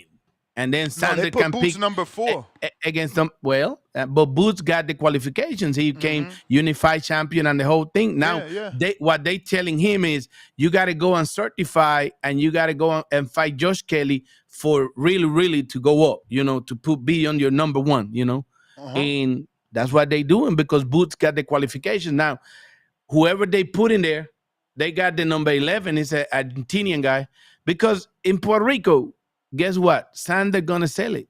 Now, we don't know if he's gonna sell it for TV. Or whoever put the undercard, but in Puerto Rico, that's sold. But what network in December? You think they're gonna have their deal announced by December? Maybe. That's a good news. You're gonna have a great program when that happens. You're gonna have a great thumbnail. Oh, they announced this. If they announce them. Because they maybe start looking like crazy, like we go with Amazon Prime and do this with this one. We go with this one and do this. Because they got some cards to play. They got some players to play and put out there in different flights, and platforms, and with the turkey and all this. And in Puerto Rico, they sold, man. In Puerto Rico, Standard gonna sold in the island. No matter what, they're gonna make it right, And if they pick Universal Promotions, do you think they do one-offs? Like, hey, DAZN, you want to buy this one Xander fight? I think they probably gonna do that. They're probably gonna do that until they feel it and feel, or they convince some other TV network to do a deal with them. Like Fox or somebody like that. Do a deal with them and surprise the world. We got this now. We're back in TV. We're the only ones back in TV because Top Rank, really, really, right now, it's just a name. Like, they not deep. Their roster is not deep at all. I mean, they have all the future, though. Well, they kind of. But they have all the future. But all those futures are thinking a way ahead of the game. They not want to wait like Crawford and say, let's wait 10 years until I'm the future. No, they want to these kids are different now. These kids want to jump on the stuff, They got Shushu. Mm-hmm. They got Xander. Well, I mean, they got so many Espinosa. Those two are not future. Newey. The first two ain't future. The first two is just. Of course. They got a roof. They got a roof. Sander and Chuchu got roof. Future is Abdullah Mason. Future is Keyshawn Davis. Future is a. Yeah, but that's unfair because just because you got a ceiling which represents to you might take a loss don't mean you can't generate. Don't mean you don't have a fan base. Maybe. No, come on. Maybe. No. There's people that are behind Shushu. They're not going to just disappear. He's going to still be able to draw a crowd, I think. And even Xander, too. Even though I believe Xander and Shushu got roof, they also got roof for improvement. They also got room for improvement. And they can, they can take now that we look. But what do you think Xander needs to be improved on? Xander ain't got no power. So you can't improve. You can't improve that. Outside of that, he boxes beautifully. It's plenty of people with no power. Yeah, Malignaggi was a 2-division champ with no power. And Malignaggi is not a memorable 2-division champ. It was just he checked the blocks, which is different. You can be a memorable. He's memorable to me because he fought everybody. I respect him a lot, right? He fought, without box record, dude fought Cotto, Danny, Amir Khan, went to fucking Ukraine and beat Sinchenko, fought Sean Porter. Bro, I don't know. That kid fought everybody. Like right now, for instance, you think Sander is great now because he got his first division in a vacant. He haven't fought Yeah, but that was a good fighter. Jorge beat Conwell, bro. You gotta give him. Man, this is bad boxing. This is bad. You're teaching fans not to respect the winner. No. I respect the winner, and he did great against. Exactly, and Xander beat that great fighter. That same great fighter that beat the Olympian Boogeyman. No. That dude killed someone in the ring, bro. You know that? Yeah. Charles Conwell. But it was a perfection to Xander, right? That guy was, it's... How is it a perfection? He's next in line. It's not like they put Xander in the rankings. He was there. It's his time. He was trying to fight Fundora, and Top Rank was negotiating with Fundora. Fundora dropped the belt. No, Fundora told them a hydration clause. Exactly. Right? And Xander asked for too much money. Bro, you put a rehydration clause. What the fuck is that? What type of unified champion asks for? That right there shows you don't want to fight. You're a unified champion. No, remember. Come on, Caesar. You see how one of the other one rehydrate after weight. Like Xander did that much of a rehydration on this one because of Bro, the yo, struggling with the weight. Sebastian Fundora is not Canelo. We can't let everybody get away with this shit. You're a he don't hydrate unified much. champion. You drop your belt not to fight that young boy, and guess what else you did? You dropped your belt because you said he gets too big? So you scared. So not only because of You're that. scared to let him rehydrate, so That's you why- put a rehydration clause in. When he didn't take it, you dropped your belt. That's why that's why the Lord fighting have happening now, mercy. because they only told half of the situation. They say we got this one, and they say, well, we want this much amount of money, which it was non-doable, non-doable. You see, Xander really, he barely My brother, if you sold want me to do a the theater. rehydration clause, I'm gonna ask for a crazy amount of money. Exactly. So that's what happened. So it's not Xander's fault. You That's are what asking happened. for a rehydration clause. So I'm gonna ask for money to fucking rehydrate. You see how big he come? Man, you scared. Ain't you Puerto Rican?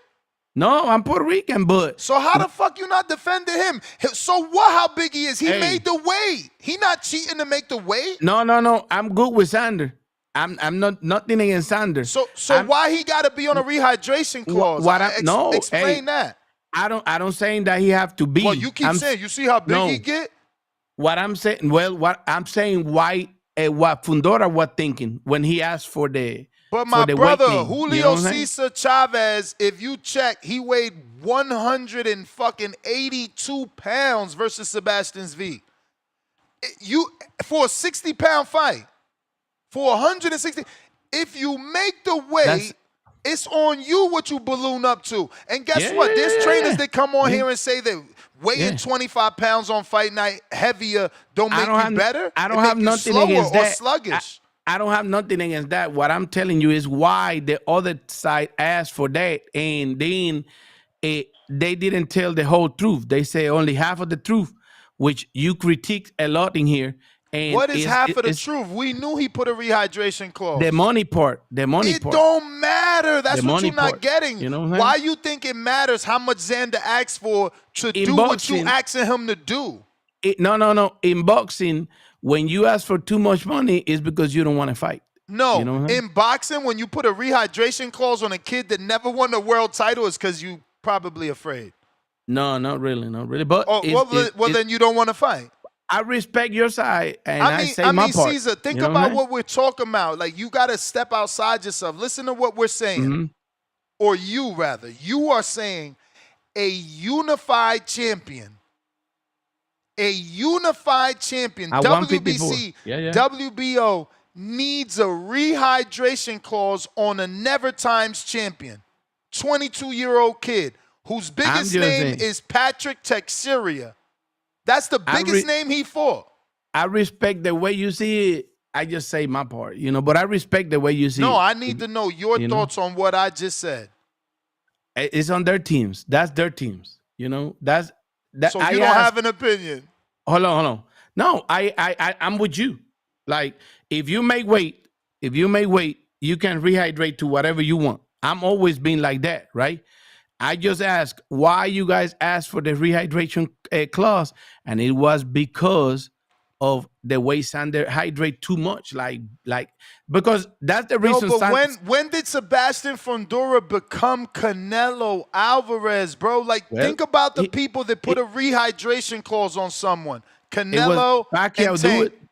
Pacquiao do it too. Look Pacquiao at did it too. So Pacquiao did it to Cotto. My brother, Manny Pacquiao versus Miguel Cotto. You want me to pull up how many pay-per-view buys they did? No. Okay, and this is a champion. Fundora the champion. Oh my God, he's right. Unified champion. When I asked this man, do we got a relationship with Freddie? He said yes, and now we see you do. You are fighting hard for them. You are Caesar, the lawyer right now, bro. This is bullshit. No. Come on, bro. He's a fucking contender, bro. I'm 22 with years you. old. You put a rehydration clause. This ain't Sergey Kovalev. Sergey Kovalev was a 3-time light heavyweight champion. 3-time WBO. Brother. His nickname was the Crusher. And Canelo Brother. started at 40. I could see a rehydration clause. Brother, I already telling you that I'm with you. I'm with you on that rehydration clause, which took me by surprise crazy, too. bro. I'm with you. But this is why they block me. They don't want to fucking interview because they know this is bullshit. But you have rehydration on a fucking kid that never even won a world title, bro. Nasty.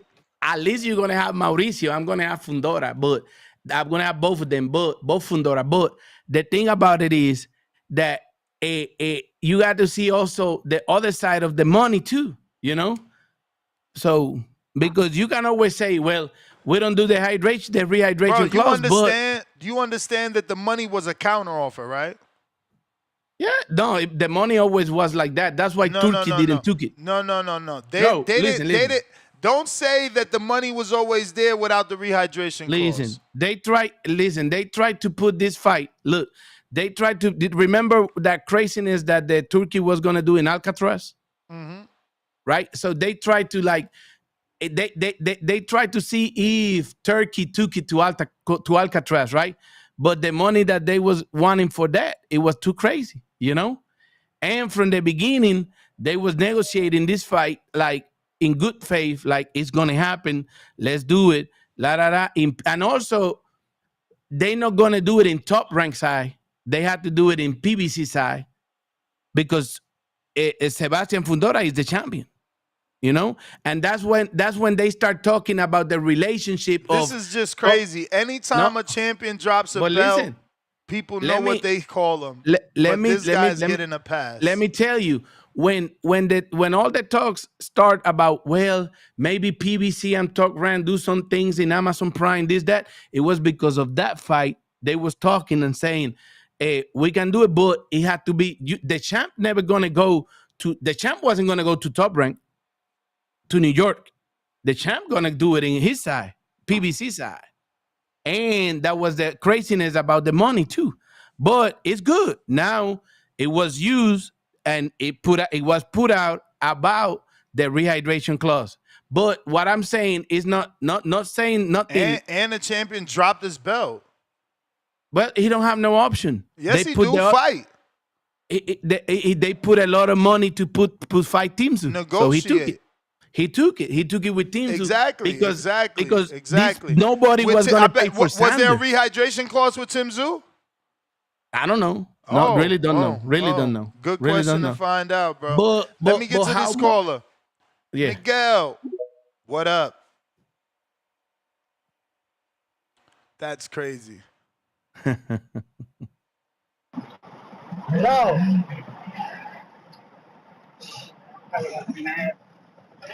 We hear you. Cesar. Yeah. Is Cesar still there? Yeah. Is Cesar still there or no? Yeah. Cesar, yo soy mexicano, dog. De Sonora. I live in San Bernardino. Ahí, baby. No mames, dog. ¿Cómo Sebastián is going to put rehydration on this boy, bro? And Sebastián is my boy, dog, pero que no se pase de verga. ¿Cómo? Le tuvo miedo al muchacho, bro. That's right. Tell him, Miguel. Tell him. Come on. Que no se pase de verga. Hey, that's your opinion. Look, that's good. Él es de Coachella, ¿no? Sebastián es de Coachella, ¿no? Yeah. Mm-hmm. Yo soy de San Bernardino, like 30 minutes from there. And like every time he fights, I buy pay-per-view fights. I tell my mom about it. She was all excited. She was crying when Lubin knocked his ass out twice. Sebastián is part of the family, like in the boxing, you know, like for us to watch. And I cannot believe what you're telling me right now, dog. Like, que sea el campeón, está bien, es campeón. Pero si le va a decir al muchacho, you gotta come in lower, el muchacho va a decir, arre, but you gotta give me more money. Exactly. You know? He didn't say come lower. He said the 10 pounds clause, you know? Don't rehydrate. Pues la misma pendejada. Like, it's the same thing. Like, Sebastián, and then you say, did you see how big he got? Have you not seen how big Sebastián is? That motherfucker's a praying mantis. Like, I can't tall believe as shit. I can't believe a dude that calls himself the Tall and Inferno asking for rehydration clauses. Yeah. He's like, come on, sister, you're making us and him look bad, brother. I'm saying I'm putting out both sides of the story. You know, you guys No, listening I to mean I one get it. rehydration clause, I but get the it, but money in boxing when you ask too much money is because we ain't fight. oh yeah, but it also if you tell him, okay, I'll fight you, but you can't bring those shoes. You gotta be barefooted. Well, I got steel toe boots. Like what the Well, fuck? they in boxing they negotiate gloves, even the canvas, everything. And They money negotiate too. everything these days. And money too. They negotiate Everything. money too. Yeah. You But know. in money I you mean, I negotiate understand. I how understand. mm-hmm. But fair to say that at the end of the day, like Stockchaser says, Sebastián le tuvo miedo.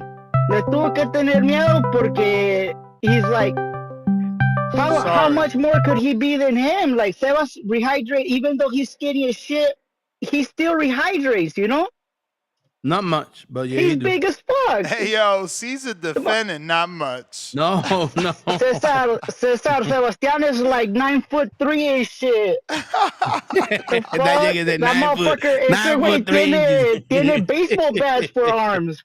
For No real, mames, bro. güey. He's like nine You foot people six great, with two man. baseball bats. Man, He you has got two these baseball people. bats for arms and two brooms for patitas. You got your people Oh, mames. doing great lawyers. You people are Great great lawyers. lawyers, bro. Yeah. You sound like a lawyer. They You know sound great crazy lawyers. as hell, They listen. Cesar. They, All right. they the jury in court. They the jury in court. Some of them listen to one side and they have to He make said a one meeting. side, bro. 10 We meetings. heard your They gotta make side. 10 meetings. He 10 meetings. We heard your Sebastián is the side. battered wife on the side. Yo, we heard. Sebastián is the battered wife on the side that said, I hit him with a bat, but I told him not to grab me. Oh my god. All right, guys. I love the show. Love you guys. Be safe. Blessings. I gotta go into work. All right, Have a good champ. day. Thank you Thank you, for champ. calling in. Man, we got Caesar the lawyer, man. Esquire Cesar over here. This is crazy. This is crazy, bro. Pat Bandero. You can hear me? Yes. Shout out to you, Ness. Shout out to you, Cesar. Yep. Hey man, like we call out Ness when we say like when we talk about the Devin Haney, but we have to call you Cesar on that. Like you cannot defend what Fondura done on this one. If you put it like a rehydration clause for Xander, that's really bad. That's a bad look, man. And obviously you have to Zayas would have to ask more money. And really, like Zayas could have just said no, I'm going the other route. But if you actually say I want more money and I will fight you, That's you probably honorable. wouldn't fight him anyway with it. That's honorable. That's really bad from Fondura. I'm surprised because Fondura seems to be someone like wanted the smoke, but really now I'm very disappointed if it's true. If both sides that you guys saying are true, then the side of Fondura is really bad. I'm not saying that it's Fondura who wanted that, but his team. That's just that's nasty work, really. Especially if they know that Xander's got trouble to make the weight, but that's not the problem. But yeah, man, to like put a rehydration clause on the contender that barely like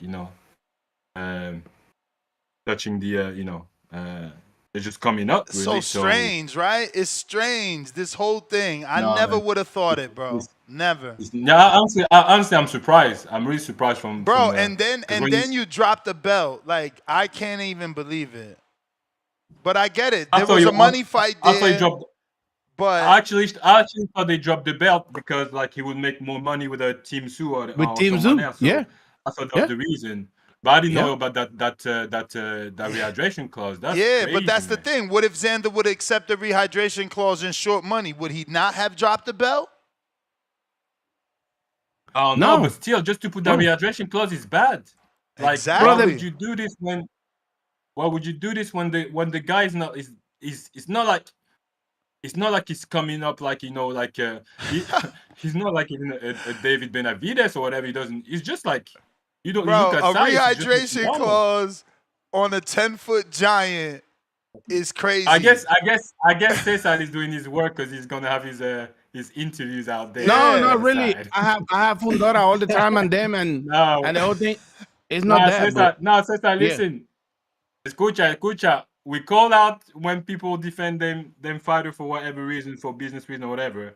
So we have to call you out on that one too, man. Yeah, It's There's man. no way good. around it. Like it And goes that's the that right way. thing. So I mean, and I like your take about what you're saying about WBC and stuff like that. But so I agree with you with stuff like that about what you're saying. But on that one, I have to call you out as well on that. So that's how it is, man. That's how the cookie crumbled.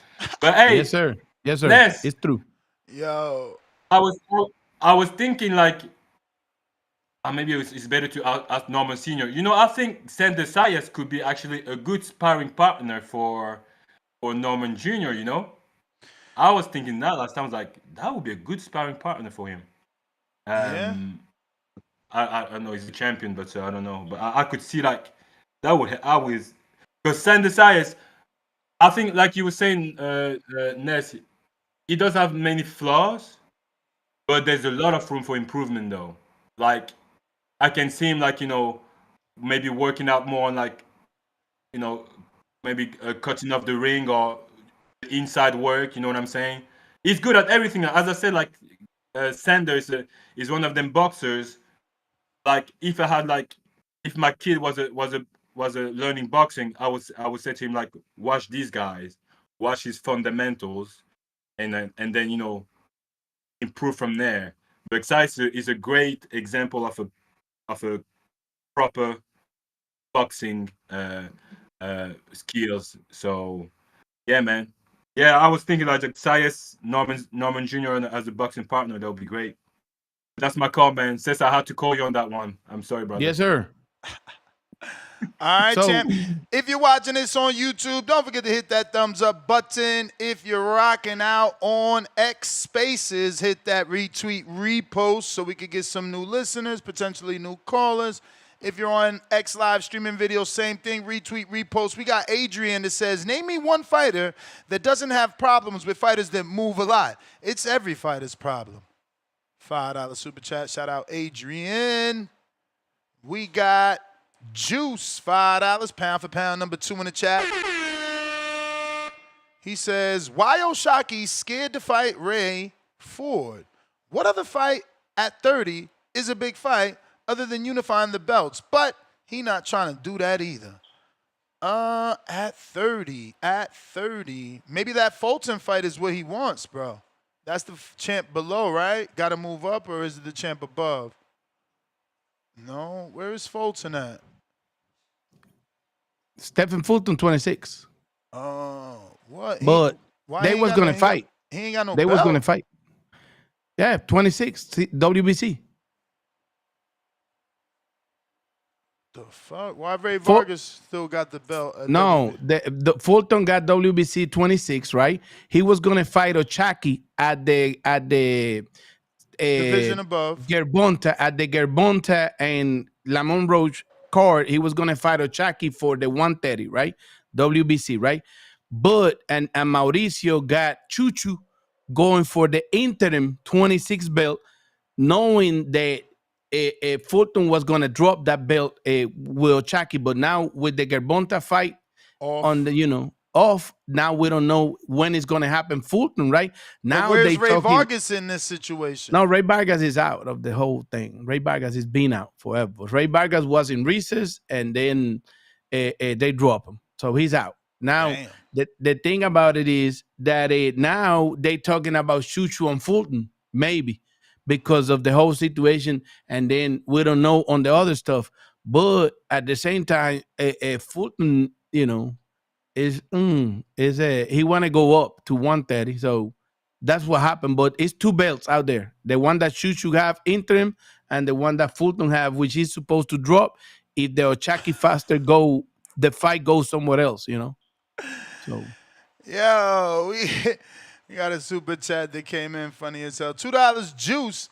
Caesar versus Joel. Border Wars this weekend. Thinking emoji. Make it happen. I take that one in a heartbeat. No. Like simple.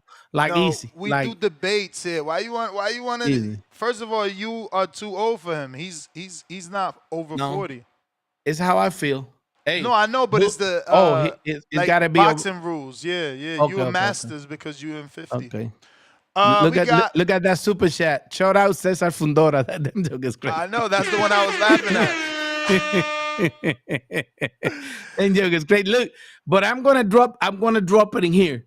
So it goes on file, right? It goes on file on all the people that call me out, right? Because time is gonna come back to bite them. Look.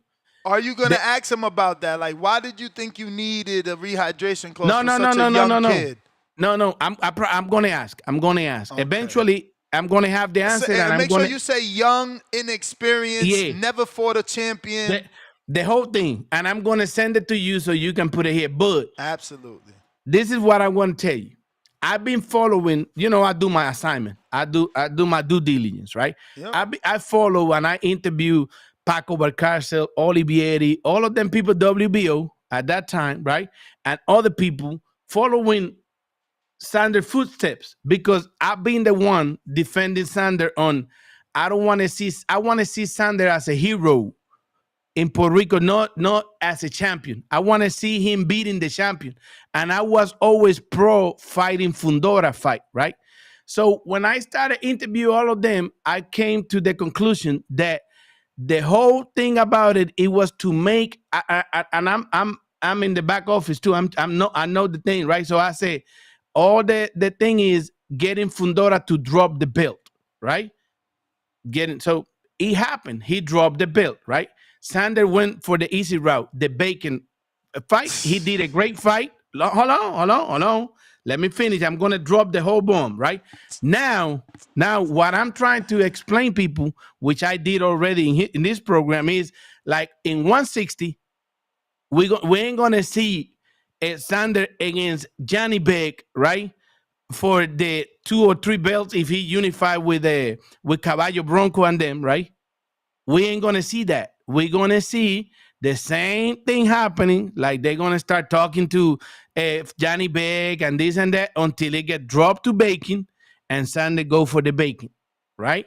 If this happen, then all the people going to start like, it's some here. Because back in the days, Wilfredo Benitez, Puerto Rican, youngest Puerto Rican champion and youngest 147, right? He fought, 140. He fought for the belt against a classic champion and he beat him, He went for champions. Tiro Trinidad champions, no bacons, And that's why we don't see Xander yet. As Puerto Ricans, some of us Puerto Ricans don't see Xander as a hero yet. He did great things against Garcia. He wasn't a champion. He was just a great contender for the belt, right? And which is true. I give it to you. Tough and all this, slow as hell, but tough, right? So he can beat him. He can beat him and impress you. What kind of Puerto Rican isn't impressed with what Xander did? Well, I'm impressed. I'm sound unimpressed. Not against that opponent.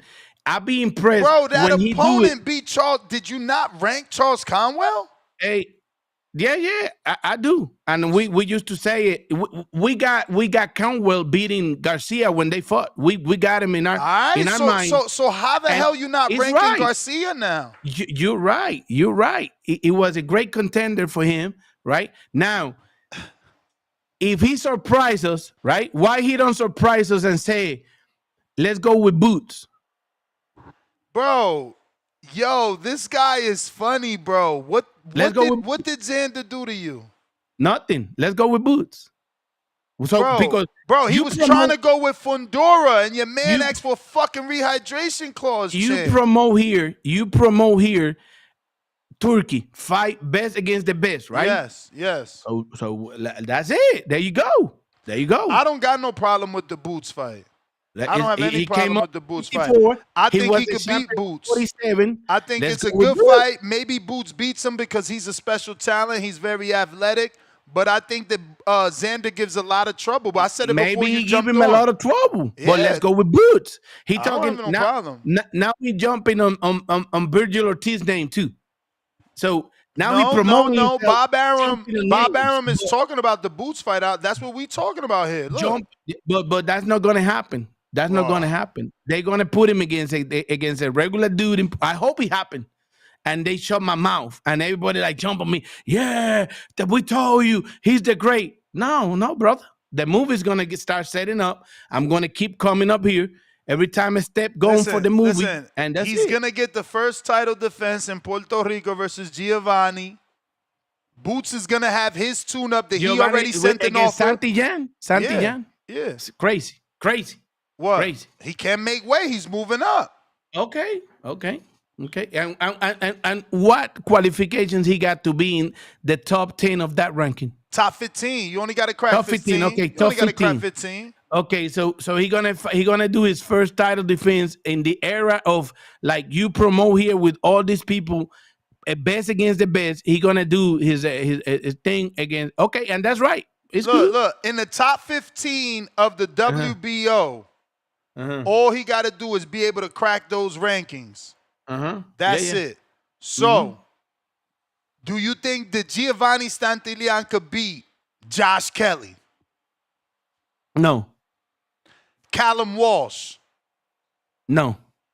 Nikita Tszyu? Maybe. He got chance in there.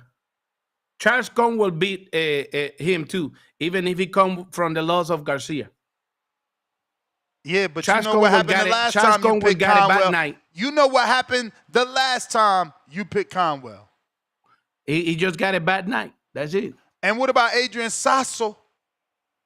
That's the Argentinian. He got power. He got power. Oh, yeah? He got power. Oh, yeah? He got power. He got power. And he could beat Giovanni, who got power? Santillan can fall with him, but it's a competitive you fight. You just don't want Santillan to get ranked. No. I see it. No, Santillan can go in there. They're going to sell us another Mexican-Puerto Rico fight, this and that, important, this and that in Puerto Rico. I feel the hate. Yo no sé lo que está pasando aquí, pero... It's no hate. No.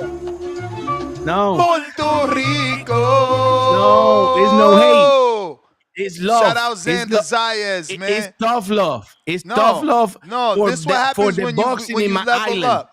You ain't giving Sebastian Fundora no fucking tough love. We want to see heroes. We want to see heroes. And Sebastian Fundora with a rehydration clause. That's what heroes do? I want to see him going against champions, not for Bacons. I want to see my guy going. They saying that's tough love. They saying that Sebastian, I mean, they if saying you that, good, you good. They saying that Xander Zayas definitely denied an interview with you. Is that true? No, I got plenty of interviews with him. Plenty. When's the last time, bro? When's the last time? Caribe Royale when Tejas and him face each other. That's in person. I'm talking about in the program. In the program. No, the top rank don't come in the program. Remember, I don't have credentials with top rank. But it's top rank. It's top rank. So I don't even request it. I see why. Look at what you're doing. No, but what I'm doing is freedom of speech. It is freedom of opinion. But your opinion is being biased because you only see what they're doing wrong. You're not seeing what Sebastian did wrong. Nez, you complain a lot in here because people close the doors and say no because you're saying saying what they don't want to hear, right? Same thing happened to me. These people today's day, they want you to say whatever they want to hear, not what these people wanted to discuss. They want you to say whatever. But Caesar, I'm your friend. I'm not like that. I'm not your like friend. That. I'm telling you, you sound biased. Listen, bro. Again, I'm your friend. This is coming from a position of me believing that I am your friend and me believing that you consider me as a friend, right? So he is 22 years old. The biggest name he fought was Patrick Teixeira. He was willing to fight the unified champ that's proven. He's proven. So Fundura is proven. They asked for a rehydration clause on an unproven contender.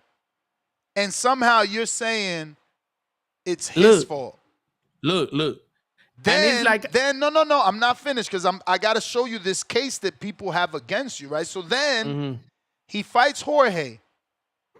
You say that wasn't a good opponent, yet you picked Conwell to beat him. So Jorge made you a believer.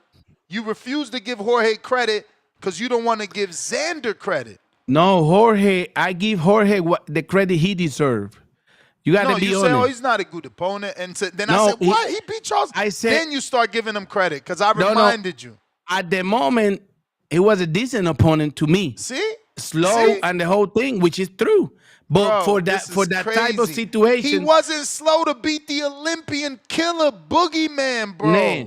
Les, I am not biased, but what I know, and I always tell him, if it's not true, you have Nez here to come and say it. You know how to contact But you them, already right? giving us the truth. You telling us that it's Sebastian that put a fucking rehydration clause. What I'm saying or Xander is, would have been fighting a unified champion. What I'm and saying, you also telling us that it's Sebastian that avoided Xander by going for the bigger fight. He vacated the belt and went for the bigger money fight. He avoided his mandatory challenger. You're not even saying none of that.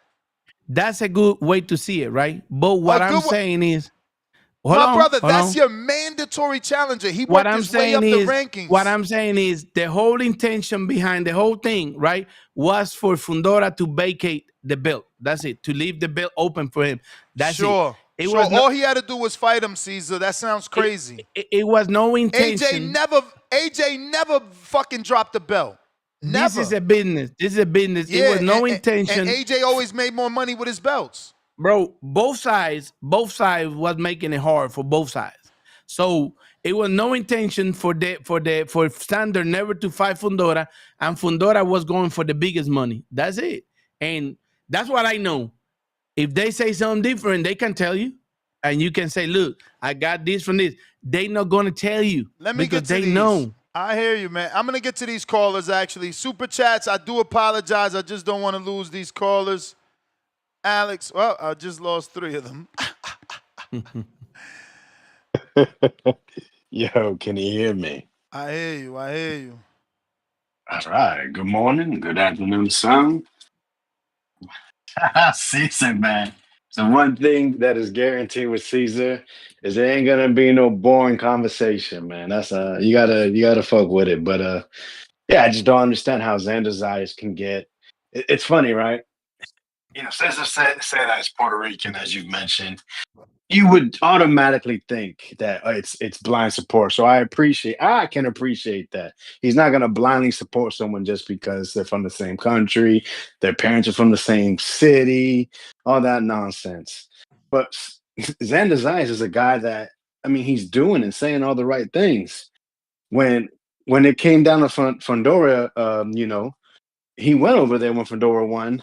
Got in person, was there, wanted to face off, and it was obvious. It was never in Fundora's plans to go ahead and take on the young contender.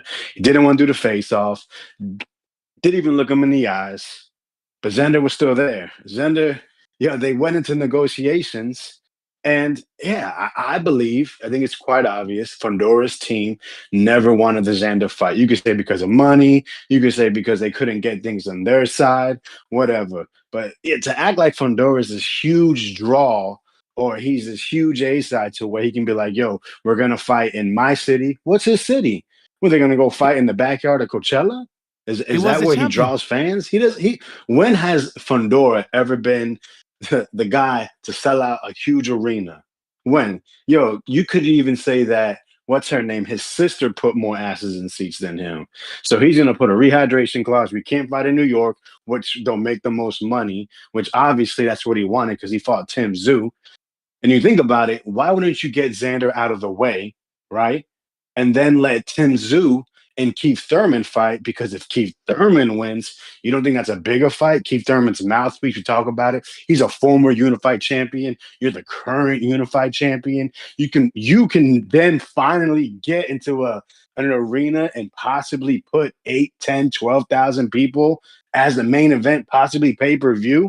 And all you had to do was beat the young Xander Zayas. You know why they didn't take that? Because they knew this kid would outbox him, box him out of the shoes, make him look like he's on stilts. That's exactly what happened. And we can say it's because of this, because he wanted 100,000 more. He wanted to fight in New York. The truth is, he never wanted to fight. And then, like I said, with Xander, Virgil Ortiz, short notice, can you fight him? The man says yes. Yo, the dude beats a guy that just defeated a killer, undefeated U.S. Olympian, runs into the smoke, and then outboxes him. Yo, not just a little bit, by a lot. Really switches it up, throws a curveball in the middle of the fight, says, "Yo, I'm gonna use my feet even more and make this guy really embarrassed." So now he's shit because he was made look by shit by a future, well, now the current champion. And yo, they talk about this guy Bakram being the boogeyman. Yo, Xander Zayas is the real boogeyman. Made a guy drop his belt. Got Virgil Ortiz saying no, no, thank you. Now we have Boots' name. Boots wants to find an eliminator when he could be pushing. He could have been over there in New York in the arena saying, "Yo, I want to fight you next, Xander. Yo, let's get this. Let's see if we can get it on Riyadh season. Let's see if we can get Matchroom and Top Rank together. Y'all don't have a network." He could have been pushing. He could have did what Xander did in Fundora. But nah, Xander Zayas is now currently the boogeyman of 154. Mr. Has No Power, they say, but yet everybody seems to be ducking him.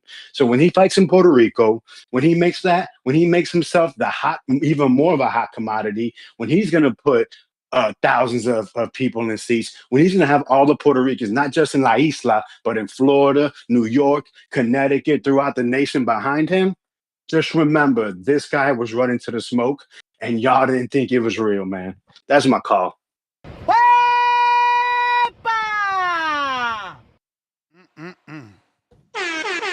I love it, Ness. I love how the standard of boxing drop, right? I love how they fall in la trampa mediática. I love it.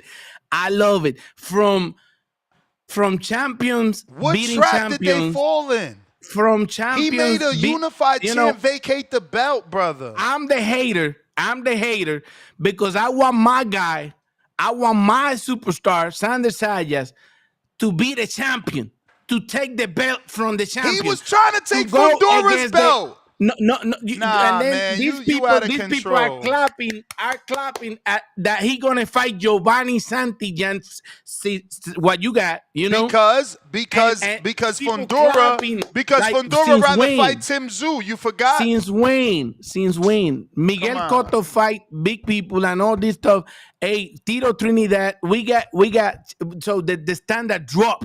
Because of the trampa mediática. The standard drop. The standard drop on how you treat all champions of a sudden, the standard belts. drop because they selling us some that the people don't understand what was happening in those negotiations, and people just bought whatever, the standards drop on the fact that you are lowering the bar on how you perceive a champion that vacates a title. Let me get to some of these callers after you. Go. Go ahead. No. Go. Finish. Time gonna give me the reason. Watch, and I'm gonna remember that call. When I finish here, I'm gonna go and get that call and screen record it and keep it. That last call, and I'm gonna come back and tell you, run this back. Let me now see where the hero is. They not making a hero. They making a trampa mediática, and that guy got the skills to be a hero, but the matchmakers, all these people are protecting him too much. We want a hero. 22-year-old champion, man. How old was Wilfredo Benitez? We don't have a bacon champion. We want a champion. How old was Wilfredo Benitez? 17. And this guy became champion at fucking 22, bro. Okay. That's perfect, man. That's what, 5 years later? He's following, like, he's 5 years behind a historical great. AC, against what who? up? Go ahead. AC. Yeah, you can hear me? Yeah. Yeah, you can hear me? Yep. Yeah, man. Shout out to y'all this good Thursday, man. And man, shout out to that boy Alex, man, because he just cooked for real, bro. Cesar, man, I rock with you, bro, but you was wilding, bro. Like, man, Manny Pacquiao asking the dude for a rehydration clause in his 7th weight class in his first fight there, that makes sense. Canelo moving up to his 3rd, 4th weight division for his first fight there, asking for a rehydration clause, that makes sense. A dude in your first division trying to come on, man, that's ridiculous, bro. We can't be giving these dudes passes to do this weak ass type of stuff, bro. That's exactly why boxing has fallen off, because we don't have no requirements for these dudes to really fight the best. Like when Fundora originally dropped the belt, I didn't like that, but Tim Tszyu, rematch on the Manny Pacquiao card. That's a big card. Okay, I can understand that. But you out here playing games, man, talking about money and rehydrations and shit like that, bro. That's just some flat duck stuff, bro. And I like Fundora, man. I've been hyping that man up since I seen the Lubin fight. I rock with that boy. I won money on the Tim Tszyu fight, the first one. I was telling people he was gonna put hands on that man. But bro, that's weak as hell, bro. That is weak as hell. Like, I don't know, man. It's just another example, bro, of just this generation of boxing, bro. These dudes want to be businessmen. They don't want to be great. We really don't know who the best is because Caesar most of these giving dudes don't take the passes. belt from the. You heard what Say that Caesar again? said. Trampa mediática, trampa Tim Tszyu is mediática. the bigger fight. Caesar giving passes, man. Trampa Listen, mediática. I personally, I understood Tim Tszyu, Manny Pacquiao card, but the rehydration shit and all that, and that's the reason why you didn't fight that man. Nah, bro, that's weak as hell. Like, It okay, was the Tim also the Tszyu, money. I didn't like that, but okay, that makes sense. But hell no, man, you asking for a rehydration for a dude in your first weight class in your division that ain't never beat nobody or did nothing. That's weak as hell, bro.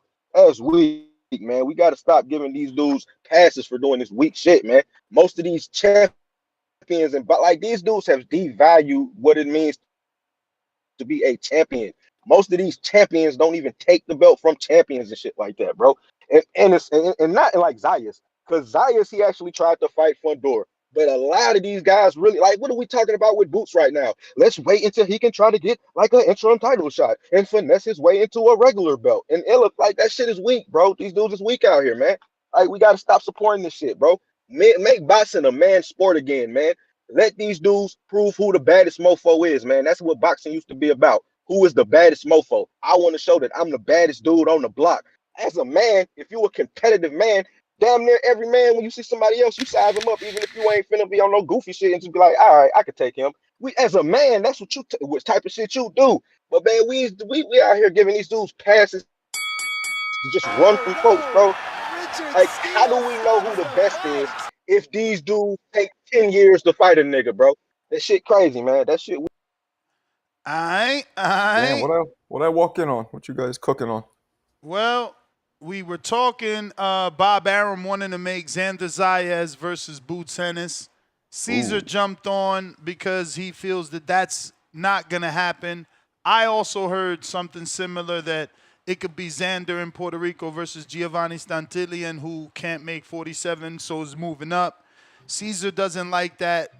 Somehow Stantillian will be magically in the top 15 rankings to even give Xander a certified 154-pound title defense in the WBO. We're also talking about, Xander and Sebastian Fundora's previous negotiations when Fundora was a WBC, WBO champion and why he vacated. News has broke that obviously Fundora wanted a rehydration clause on Xander Zayas, who had only fought one former champion in Patrick Teixeira at the time. And according to Caesar, he's not clear if the money request from Xander was... No, I'm clear. I'm clear. Oh, you're clear what? What? Yeah, Tell I'm clear us. that the money part was part of that problem from the beginning. The rehydration clause came later. And one thing that I want to clarify also is that Bob Arum never said, I want to make that fight, Boots. And he said, like he always said, it can be a great fight. You know, he never say, that's what I want for Xander for December. He said, oh, yeah, it can be a good fight. And then put everybody in la trampa mediática saying, repeating, oh, he want to do this. No, he don't want to do that. He talk about the fight if you ask him. Great fight, Xander and Boots, right? The Xander people want it. The matchmaker want it. Hell no. You know, but they want Santillan, which is great for these people, not for me. I'm Puerto Rican. I love my Puerto Rican fighters.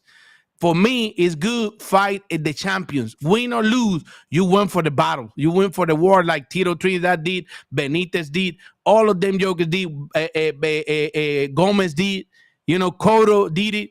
Cotto never beat an elite, but he was there making money, making big money. Well, okay. Camacho did it too. And they were making money, making big money. And then you want to talk about the zeros, and then you want to say Cesar is the hater. No, I love my boxing, my Puerto Rican boxing. I love it. I want the best for Xander Zayas. Xander Zayas deserves better because, like people say, he can do the fights. You know, he can do the fights. Floyd didn't hit that much. Floyd don't have much power, but it got all the other skills and beat people. Do you think Hey, Xander? Marcos, let me just ask you up? something because he's trying to lead the Bro? witness. Don't you find it strange that he's want Xander to be this hero, and when Xander was trying to be the hero by facing the unified champion, showing up to the unified champions fight, trying to get a face-off with the unified champion, the unified champion refuses that fight, then gets in negotiations, asks the young kid who's 22 for a rehydration clause. Somehow Caesar is blaming Xander for fighting for a vacant. This guy's he's lost it. He's lost his way. Xander team, it was a whole trampa mediática. They want to steal the moment of Fundora that time, right? That they went to the face-off and all that, and the Fundora girl told him, no, this is his moment. Why you want to come and steal it? For what? Who are you? That's what happened. But people see it the way they want to see it. He's the mandatory. You defended a dude that dropped the belt versus giving the fucking mandatory challenger a shot. No, a dude that I know for a fact that they make him drop the belt. They make him drop the belt. Make him drop the belt. You hear this shit, bro? Tell him you're a fighter. Nobody makes you drop a belt. This guy's crazy. Let me ask you this, Caesar. Do you think Xander Zayas, as it stands now, can beat the likes of a Boots, Fundora, Virgil? I believe he can. He can compete. No, he said beat. He said beat. Can he beat them? Can he win? I don't think he can beat any of those guys as it is right now. Which ones are? Which ones you say? Which one you say? Virgil, Boots, or Fundora. Well, and I don't think he can take Boots at all. Like Boots is like no chance with Boots. Like zero.